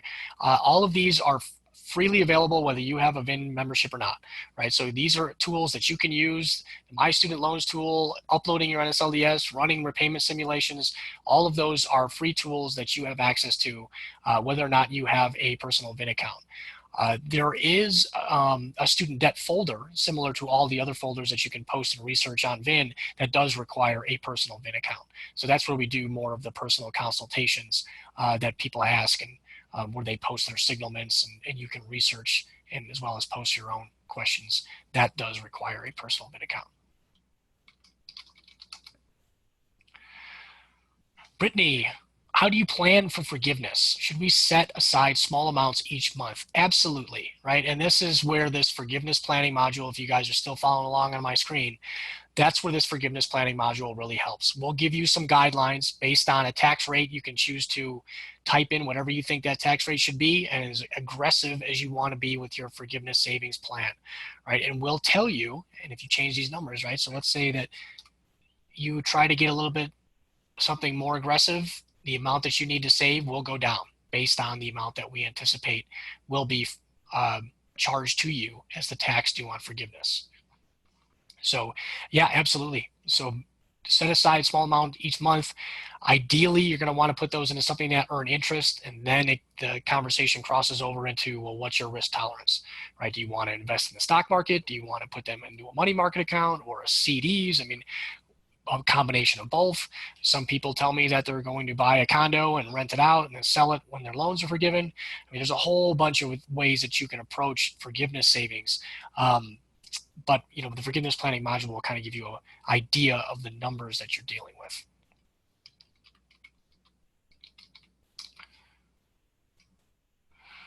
All right, still got some questions here.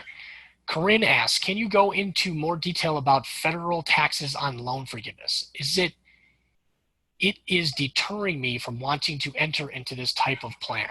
Yeah, it often does. You know, forgiveness is kind of the boogeyman that scares everybody away. But in reality, right, so if we look at the forgiveness planning module, I'm going to use this one as an example again, and you look at the total loan repayment costs, factoring in even the amounts that you save for forgiveness and the amount that you pay in taxes, pay as you earn, even with a relatively lower starting repayment balance, like $150,000 and a starting salary of $85,000, pay as you earn with the forgiveness balance and tax is a lower total repayment cost than trying to pay it off as fast as possible under a standard 10-year metric, right? So that is a game changer. Pay the minimum based on your income, plan for the taxes, right? And as you get closer and closer to it, you'll have a better idea of what that tax rate on the amounts that are forgiven will be. Right now, we have an estimate based on, you know, a look back in the last 20, 25 years of tax rates.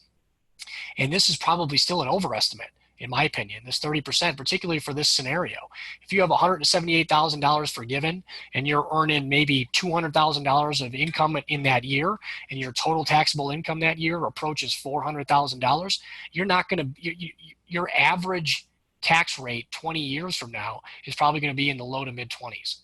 if we sustain the current tax structure that we're on, right? So again, we have to, it's a little bit of a tough question to answer because we're looking so far in the future, but unless something radically changes from how we've done things the last 30 years in taxes, or something radically changes with your income and that you're able to earn a whole bunch more than we typically see veterinarians earn over their careers now, both are great problems to have, right? So if something radically changes and you earn a lot more, you won't have anything to worry about forgiven because you'll pay it off before you hit the tax. But presuming our tax structure stays relatively the same, you can account for somewhere between 25 and 35% of what's forgiven on your loan balance, and that's the remainder that you'll pay, right? So just be prepared for it. It'll actually give you more cash flow flexibility. You'll have the ability to boost your retirement savings, buy a house, save for a practice, start a family, all of those other things because you're not dedicating more than your income allows towards your student loan repayment plan. But otherwise, you're going to just have to keep running simulations. That's one of the reasons why we built this. I had to keep convincing myself that this made sense, right? How can it be that I pay less, but yet somehow in total, I pay less than I would have if I pay my loan balance to zero, right? That's counterintuitive, but keep running simulations, keep filling in the details as your situation unfolds and changes, and you'll find out which is going to be the best repayment plan for you. And you'll get used to doing this, right? I mean, I think one of this is the fear of unknown. The first couple of years I used income-driven repayment, it was kind of a circus, but then you get into a rhythm. And now we're in our 6th or 7th year of doing this. It's just part of like filing our taxes, right? So every year we look at that, we submit our annual renewal, our payment is still a manageable percent of our income, and our student debt balance does whatever our student debt balance is doing, right? So, and then I look at long-term, how much do I anticipate being forgiven? Where are we with our forgiveness savings plan? It just becomes part of the stuff that you're going to do for the next 20 or 25 years, but it allows you a lot more cash flow flexibility. So don't punish yourself if you don't have to. I don't know if that's enough to convince you to use it, but it is extremely flexible.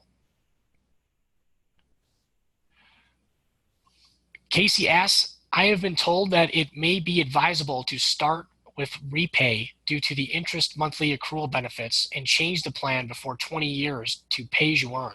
Is there a downside to this plan? Yeah, that's a little bit more advanced than we're going to cover in a session like this. But technically, what you've been told is possible. You can theoretically use repay, and as long as your minimum monthly payment is below the interest that would accumulate, you'll benefit from that 50% unpaid interest subsidy that repay has. The kicker is repay runs for 25 years. However, if you qualify for pay as you earn, theoretically, you should be able to switch from repay to pay in year 19 or 20 and qualify for forgiveness under pay as you earn. It's a little risky. I could conceive of something that would disallow somebody from doing that. There's nothing that I know of currently that does that, but we're also nowhere near somebody qualifying for loan forgiveness yet. 2032 is going to be the first year that we really see a large number of people qualify for student loan forgiveness and have taxes due on them. So you might be able to do that. The downside of that is when you do switch, the unpaid interest will get capitalized, right? So if that doesn't work out for some reason, then you may be stuck with a higher principal balance, but if, for the 5-year duration of repayment. So it's up to you. If you want to take a crack at that, you certainly can. If you have a higher student loan balance, it might be worth doing. And in worst case scenario, if you end up stuck in repay sometimes is better than pay as you earn for higher student loan balances anyway. So when we start to get past that $350,000, $400,000 student debt balance, repay tends to be a better repayment plan than pay as you earn because it gives you more time to save for the forgiveness, and the unpaid interest subsidy tends to decrease the total cost and the amount that's forgiven. So even above pay as you earn. So it's doable. I don't know that it's advisable. So it's really up to you if you want to take a crack at that. We'll have to someday, we'll maybe do a more advanced loan repayment strategies session that delves a little bit more deeply into the numbers behind that and the pros and cons. But that's what I can offer you now. Jarek asks, I already consolidated and applied for the IDR. However, my most recent loans were not able to be consolidated. I called Navient, and asked why. They said my school has not released me. Okay, so that's a perfect case where you're technically, your student loans are not in the grace period yet. Anything that you can do to speed that process up. So yeah, you can contact your school and make sure that they have reported that you're graduated to the Department of Education, and hopefully that will update. NSLDS is updated at minimum on a monthly basis, but special events like graduation usually trigger an update of that data. For some reason, your vet school loans, the direct unsubsidized loans, don't reflect that you've graduated yet. And that can happen any day now, or you may have to call your school and ask them to force it along. The Student Loan Ombudsman is also a place you can check. That's a federal agency, and they're kind of the referee between you and the loan servicer. Sometimes they can force that to happen, but otherwise you're just going to have to wait. The good news is the consolidation loan, you have 180 days from the time you start the consolidation to throw additional loans into it. So I imagine that those loans will enter their grace period within that 180 days, and you can always add them to that existing consolidation if it's within that 180-day window. So you could also do that.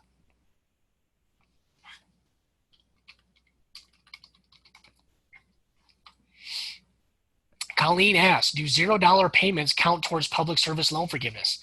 Yes, as long as they're made under an income-driven repayment plan, right? So not deferment, not forbearance, but if your income is low enough to support a $0 payment under income-driven repayment, and those payments are being made towards a direct loan, and you're working for a 501c3 nonprofit, that will qualify for public service loan forgiveness. So yes.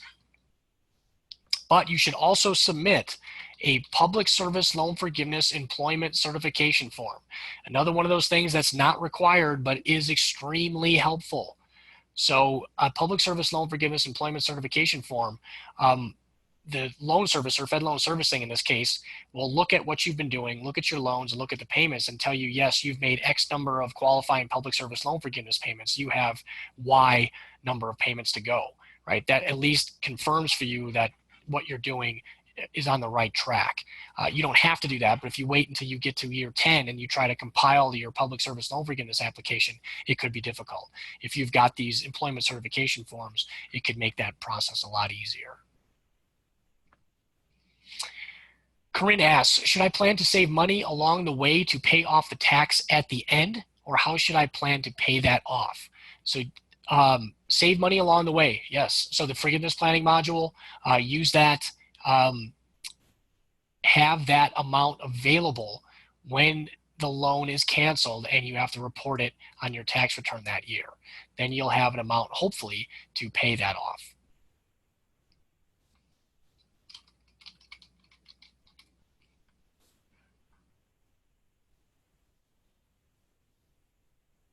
Maria asks, is there a way you can make an initial loan sum payment to decrease your outstanding principal prior to doing consolidation? It depends. I mean, you can, but that lump sum is going to first go towards unpaid interest before it goes to the principal, right? So unless it's a significant amount, and we're talking an amount that would probably pay your loans off to zero and still leave you with some money left, it's probably not a good idea to do that. I would be running some simulations. If it looks like I'm going to hit loan forgiveness, then there's no reason for me to make an initial lump sum payment to try to decrease my unpaid interest or principal balance. I'm better off saving that money that I might have, paying the minimum, planning for the forgiveness.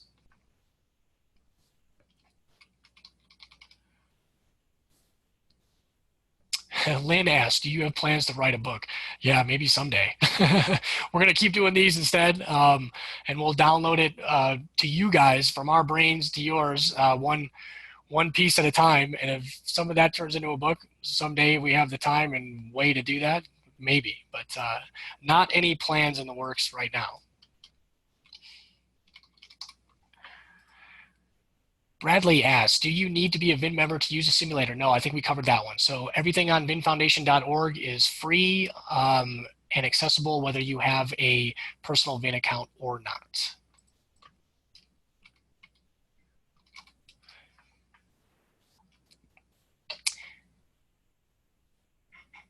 Lynn also makes a comment, your info can help those outside of the veterinary profession. In certain cases, definitely. But where we're primarily focused is with the veterinary profession. We've got a lot of work to do within the veterinary profession. And if some other professions can benefit from what we've discovered, learning from other veterinarians in repayment, then wonderful. But I try not to dab into those pools too much, because I think it really helps to have a unique knowledge of what's going on in that respective profession to be able to tell whether or not these strategies make the most sense for them. But yeah, there's no doubt that some of those same principles can apply. Anonymous asks, if all my loans are direct, is there still a benefit to the direct consolidation right now? If you're in your grace period, then yes, right? So all of these, all the things we covered tonight, so ending that grace period early, so you set that starting repayment principal balance as low as it can, foregoing the remainder of your grace period, choosing your loan servicer, being able to get into an income-driven repayment and potentially getting that $0 per month payment. Those are all reasons to consolidate your loans, even if all of your loans are direct loans.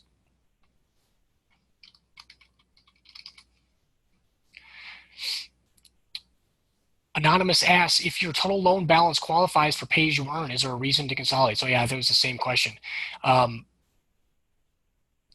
Because you're going to have to go through the income-driven repayment application anyway when your grace period ends, you might as well do it on your terms, which is what the consolidation application allows you to do. So if you're in your grace period and you can even get that $0 per month payment, that actually, if you're going to hit forgiveness, that $0 per month payment for the first 12 months lowers your total repayment costs, right? So even if all of your loans already qualify and you're in your grace period, it can still be beneficial to consolidate and get those loans into pay as you earn faster rather than waiting. It also gets that forgiveness clock ticking sooner, right? That grace period doesn't give you any credit towards forgiveness. Maria, I just graduated, but I had a minimal income throughout vet school. Would you recommend placing last year's tax returns to be considered for a repayment plan, or use the no income before starting your job? You can use either, right? So in that case, either one will suffice. It's probably just easier to select the no income because it's just a simple checkbox. If you want to pull in your tax return from when you were a student into the application, it's a few more steps, a few more clicks, but either one of those would work in that case.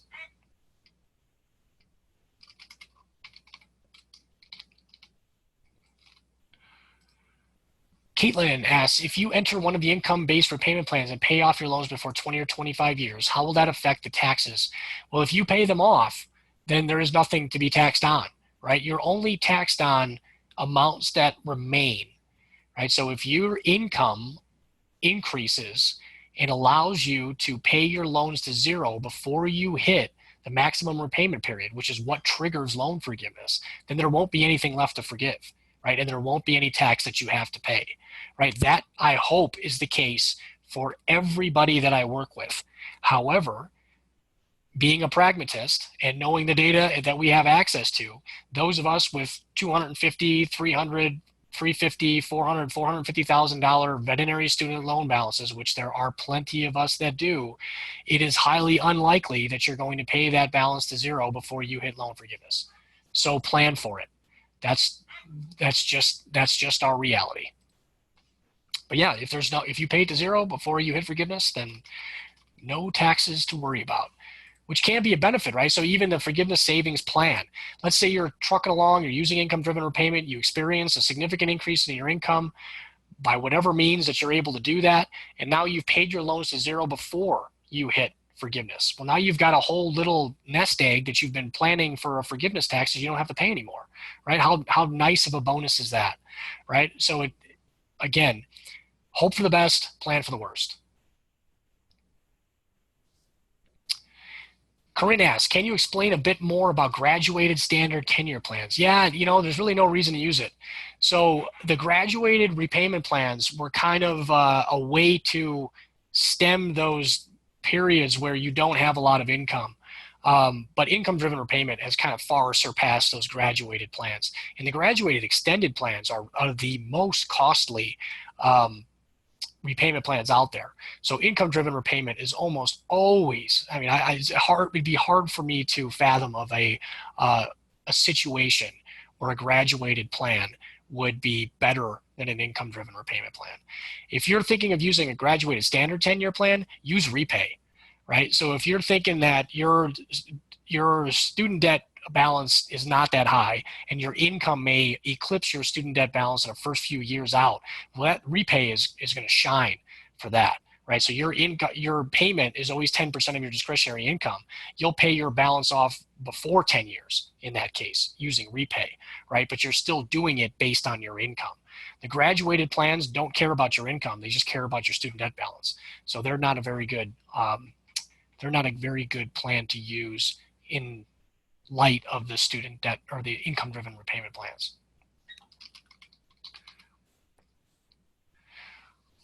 Okay, inside of 10 questions, 22 you guys remaining. So thanks for hanging in there, everybody.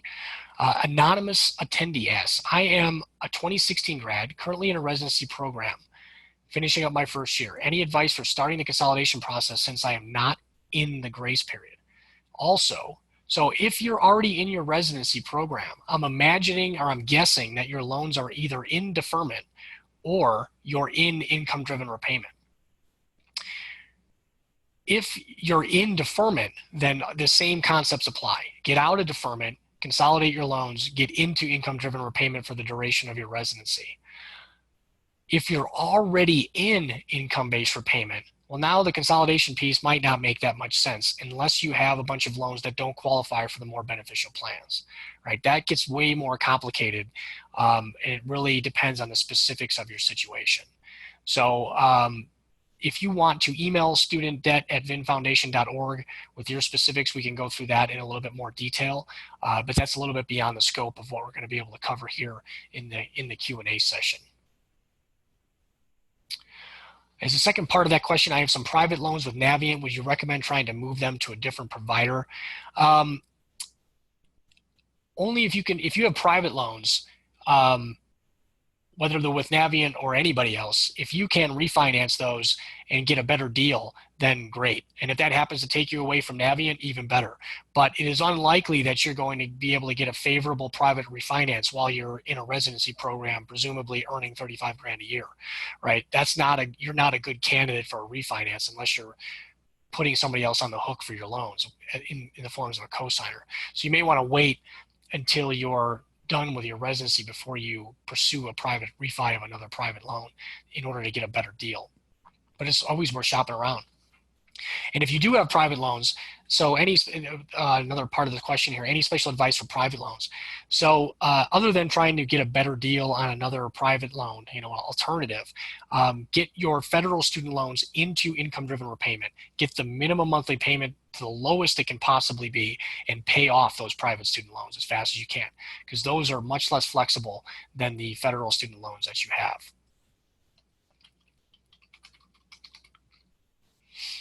All right, Colleen asks, a point of clarification. After 10 years, 120 payments of documented work for nonprofits, public service loan forgiveness has no tax on the loan remainder. That is true, right? This is the holy grail. That is how the rules are written.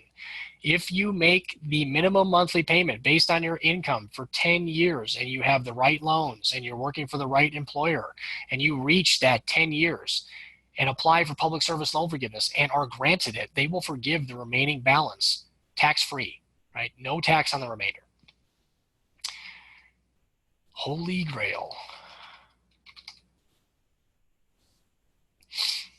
Bianca asks, if I start IBR with Navient, then consolidate with another loan servicer, do I have to reapply for IBR? No, you shouldn't have to. So if you're already in IBR, so but be careful, right? How long have you been in IBR? If it's only been a couple months, probably not a big deal. But if you've been in there for years, consolidation will wipe out the time that you've already spent in IBR, right? It'll reset your forgiveness clock, which is why another reason why we were so eager to get this session in the time that we did it now, right? Right after you graduate, hopefully before you start your internships and jobs, that's the perfect timing to do these consolidations. Once you've already entered repayment, particularly income-driven repayment, it gets a lot messier. Right? So now we have to consider, weigh our options. How much time do I have in income-driven repayment already? Do I want to give that up to move away from Navient? In certain cases, it may make sense, particularly if we can get you into a better plan than IBR, right? So it may still make sense to consolidate, but theoretically, if you consolidate, they're always going to ask you, what do you want us to do with these loans after you consolidate? If you're going to go back into income-driven repayment, you'll just submit your income again, and they'll put you in income-driven repayment. So that will be part of the consolidation process. You'll have to provide income documentation again, but you will still end up in income-driven repayment after the consolidation.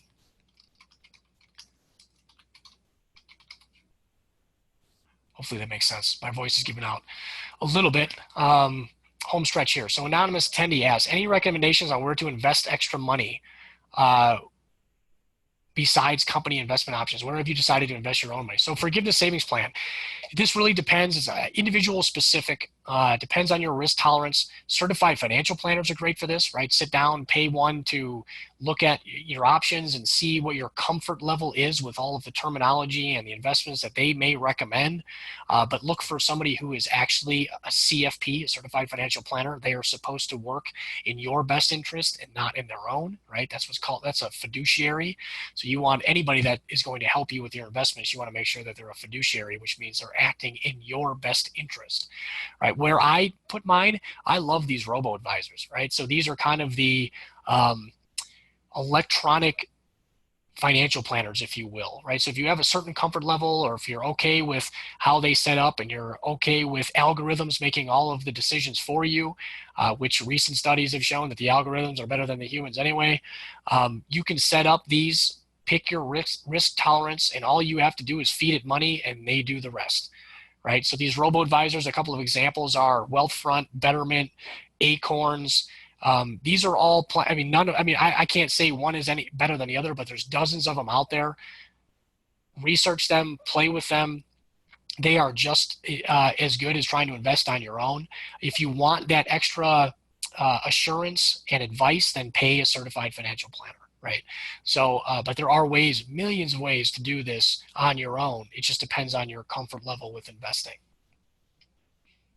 But yeah, I use the robo-advisors for mine, and it's done extremely well. But I think a trained monkey could do extremely well in the investment environment that we've been in the last several years, right? But the key there is get into it, because if you're not in it, then you're not experiencing the gains from it, and it will turn, it'll go down, right? But that's a buying opportunity, and if you're still contributing, then you're going to buy at the lower points, and then it'll recover again, right? So that's how the game works. But you have to be continually contributing to those investment accounts to experience the larger gains and be able to flatten out the variability in the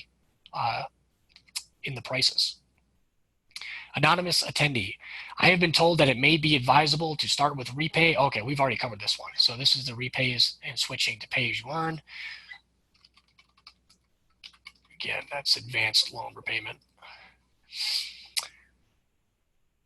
Another anonymous, what are your recommendations for someone who has $300,000 of loan and planning on buying into a practice in 5 years?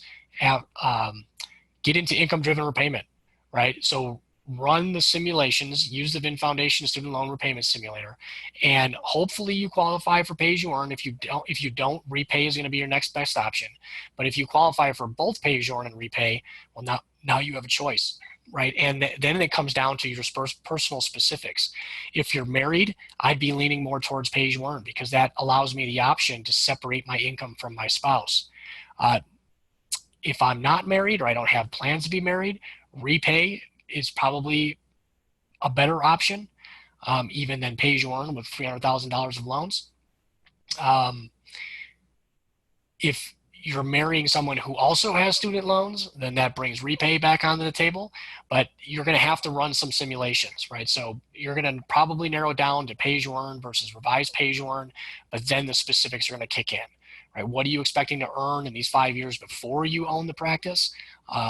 What are you expecting to earn when you buy into the practice, right? So in the next couple of years, you'll probably figure out if that's the practice you're working in, the one that you're planning on buying, you'll get a feel for what you might be able to earn as an owner there, right? So that's when you're going to want to update those simulations, and maybe that will give you a feel one way or the other if you should maintain the plan that you're in or switch. In terms of getting started, I really would need some more information on your specifics in terms of whether you're married and your potential spouse's income and debt situation in terms of picking between repay or pay. But those two are going to be your best options to get started. It'll also allow you, the pay and repay have the same minimum monthly payment, right? So it just depends on whether or not you're married and how you file your taxes at that point. But either one of those will give you the lowest minimum monthly payment and allow you to start working towards a down payment for buying into that practice as well.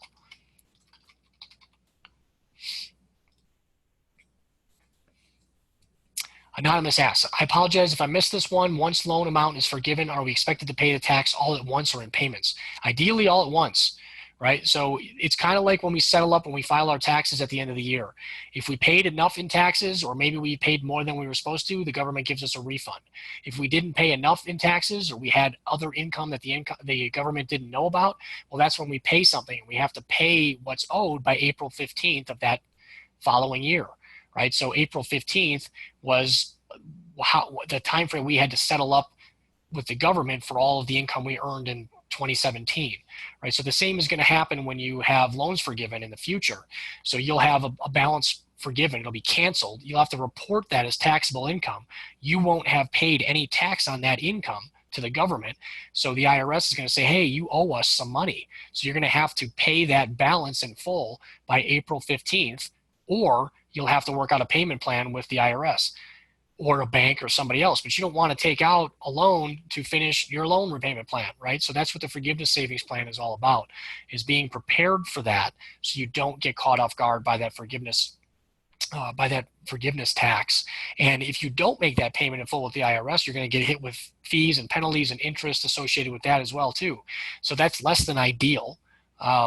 But if you don't have an amount, or have enough to cover it, then there are other ways. But use that forgiveness savings plan so you don't put yourself in that position, ideally.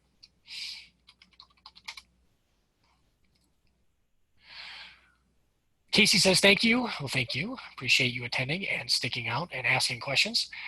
I asked my question a second time, so please ignore. All right, great. Flying through these now. Lynn asked, should the simulator work for anyone, even if not a vet graduate? Well, this kind of gets into the previous question about these principles can apply to other professions. Yes and no. There are some specific differences where the simulator is catered for veterinarians, or at least those who have gone to professional school, right? So repay, for instance, if you went to graduate school, repay runs for 25 years. If you only went to undergrad, repay only runs for 20 years, right? That variance is not built into this simulator, right? It's only meant to primarily be used by veterinarians, or at least those who have gone to graduate professional school, because those are the rules that govern the simulator as it currently exists. I mean, we may build those in the future, but right now we're really focused on making it work really, really well for veterinarians and being able to answer all of the crazy questions that come up just from being veterinarians carrying a large amount of debt. So other folks can use it, but there are going to be certain differences that they may want to be aware of. And that stuff will be covered in that Wiki Debt section in the Student Debt Center. Colleen says, thank you. Well, thank you, Colleen. She's happy to have an updated, detailed game plan. Well, that's great. Well, that's what this is all about. So hopefully you all are able to create or start to create your game plans for repayment. Another thank you so much. Are you available for private consultation? So that's where we handle most of those on the VIN student debt folder, right? So if you have an active VIN membership, you can post your student loan history and signalment, and we will go through your repayment questions and help you craft a repayment plan in as much excruciating detail as you would like to, kind of how we went through all 49 of these questions. So be careful what you ask for there. All right, and I think I saw one question come in from Jordan. That might have come in from a couple of questions from Facebook Live. I will see if we've already covered these. Some of these, can you consolidate loans that were already consolidated after undergrad? Absolutely, right? So as long as you're putting a vet school loan, a direct loan in there, that will also be covered. Some more thank you for this fantastic seminar. This is great. I appreciate the feedback. Subsidized loans, can they be consolidated in? Yes, they can, and they will separate those out in the direct consolidation process. They will always keep those separate. They're technically still part of the same loan, but it's kind of, you can think of it like subdivided, just because those subsidized loans are always handled a little bit differently, even in repayment.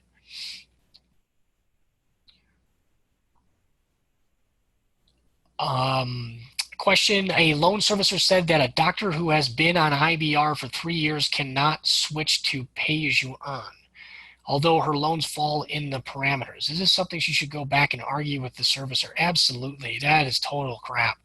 So again, you know, this is where you have to really hold your loan servicer's feet to the fire. I mean, that doesn't match anything that I'm familiar with. There are consequences for switching from one plan to another, mostly the unpaid interest capitalization, but you can switch from one plan to another. Particularly, I mean, chances are if she qualified for pay-as-you-earn and they put her into IBR instead, it was most likely the loan servicer's fault, which is why they're now making an excuse that makes it seem like it's not their fault. So I would go back and argue that, and you know, if that person needs some links to the Code of Federal Regulations that show that to be the case, I'm happy to share that information with them. So yeah, that's just not true. Is there a maximum income that would disqualify you for pay-as-you-earn? Not disqualify, right? So there is a maximum income where your payment will be equal to the standard 10-year monthly payment amount.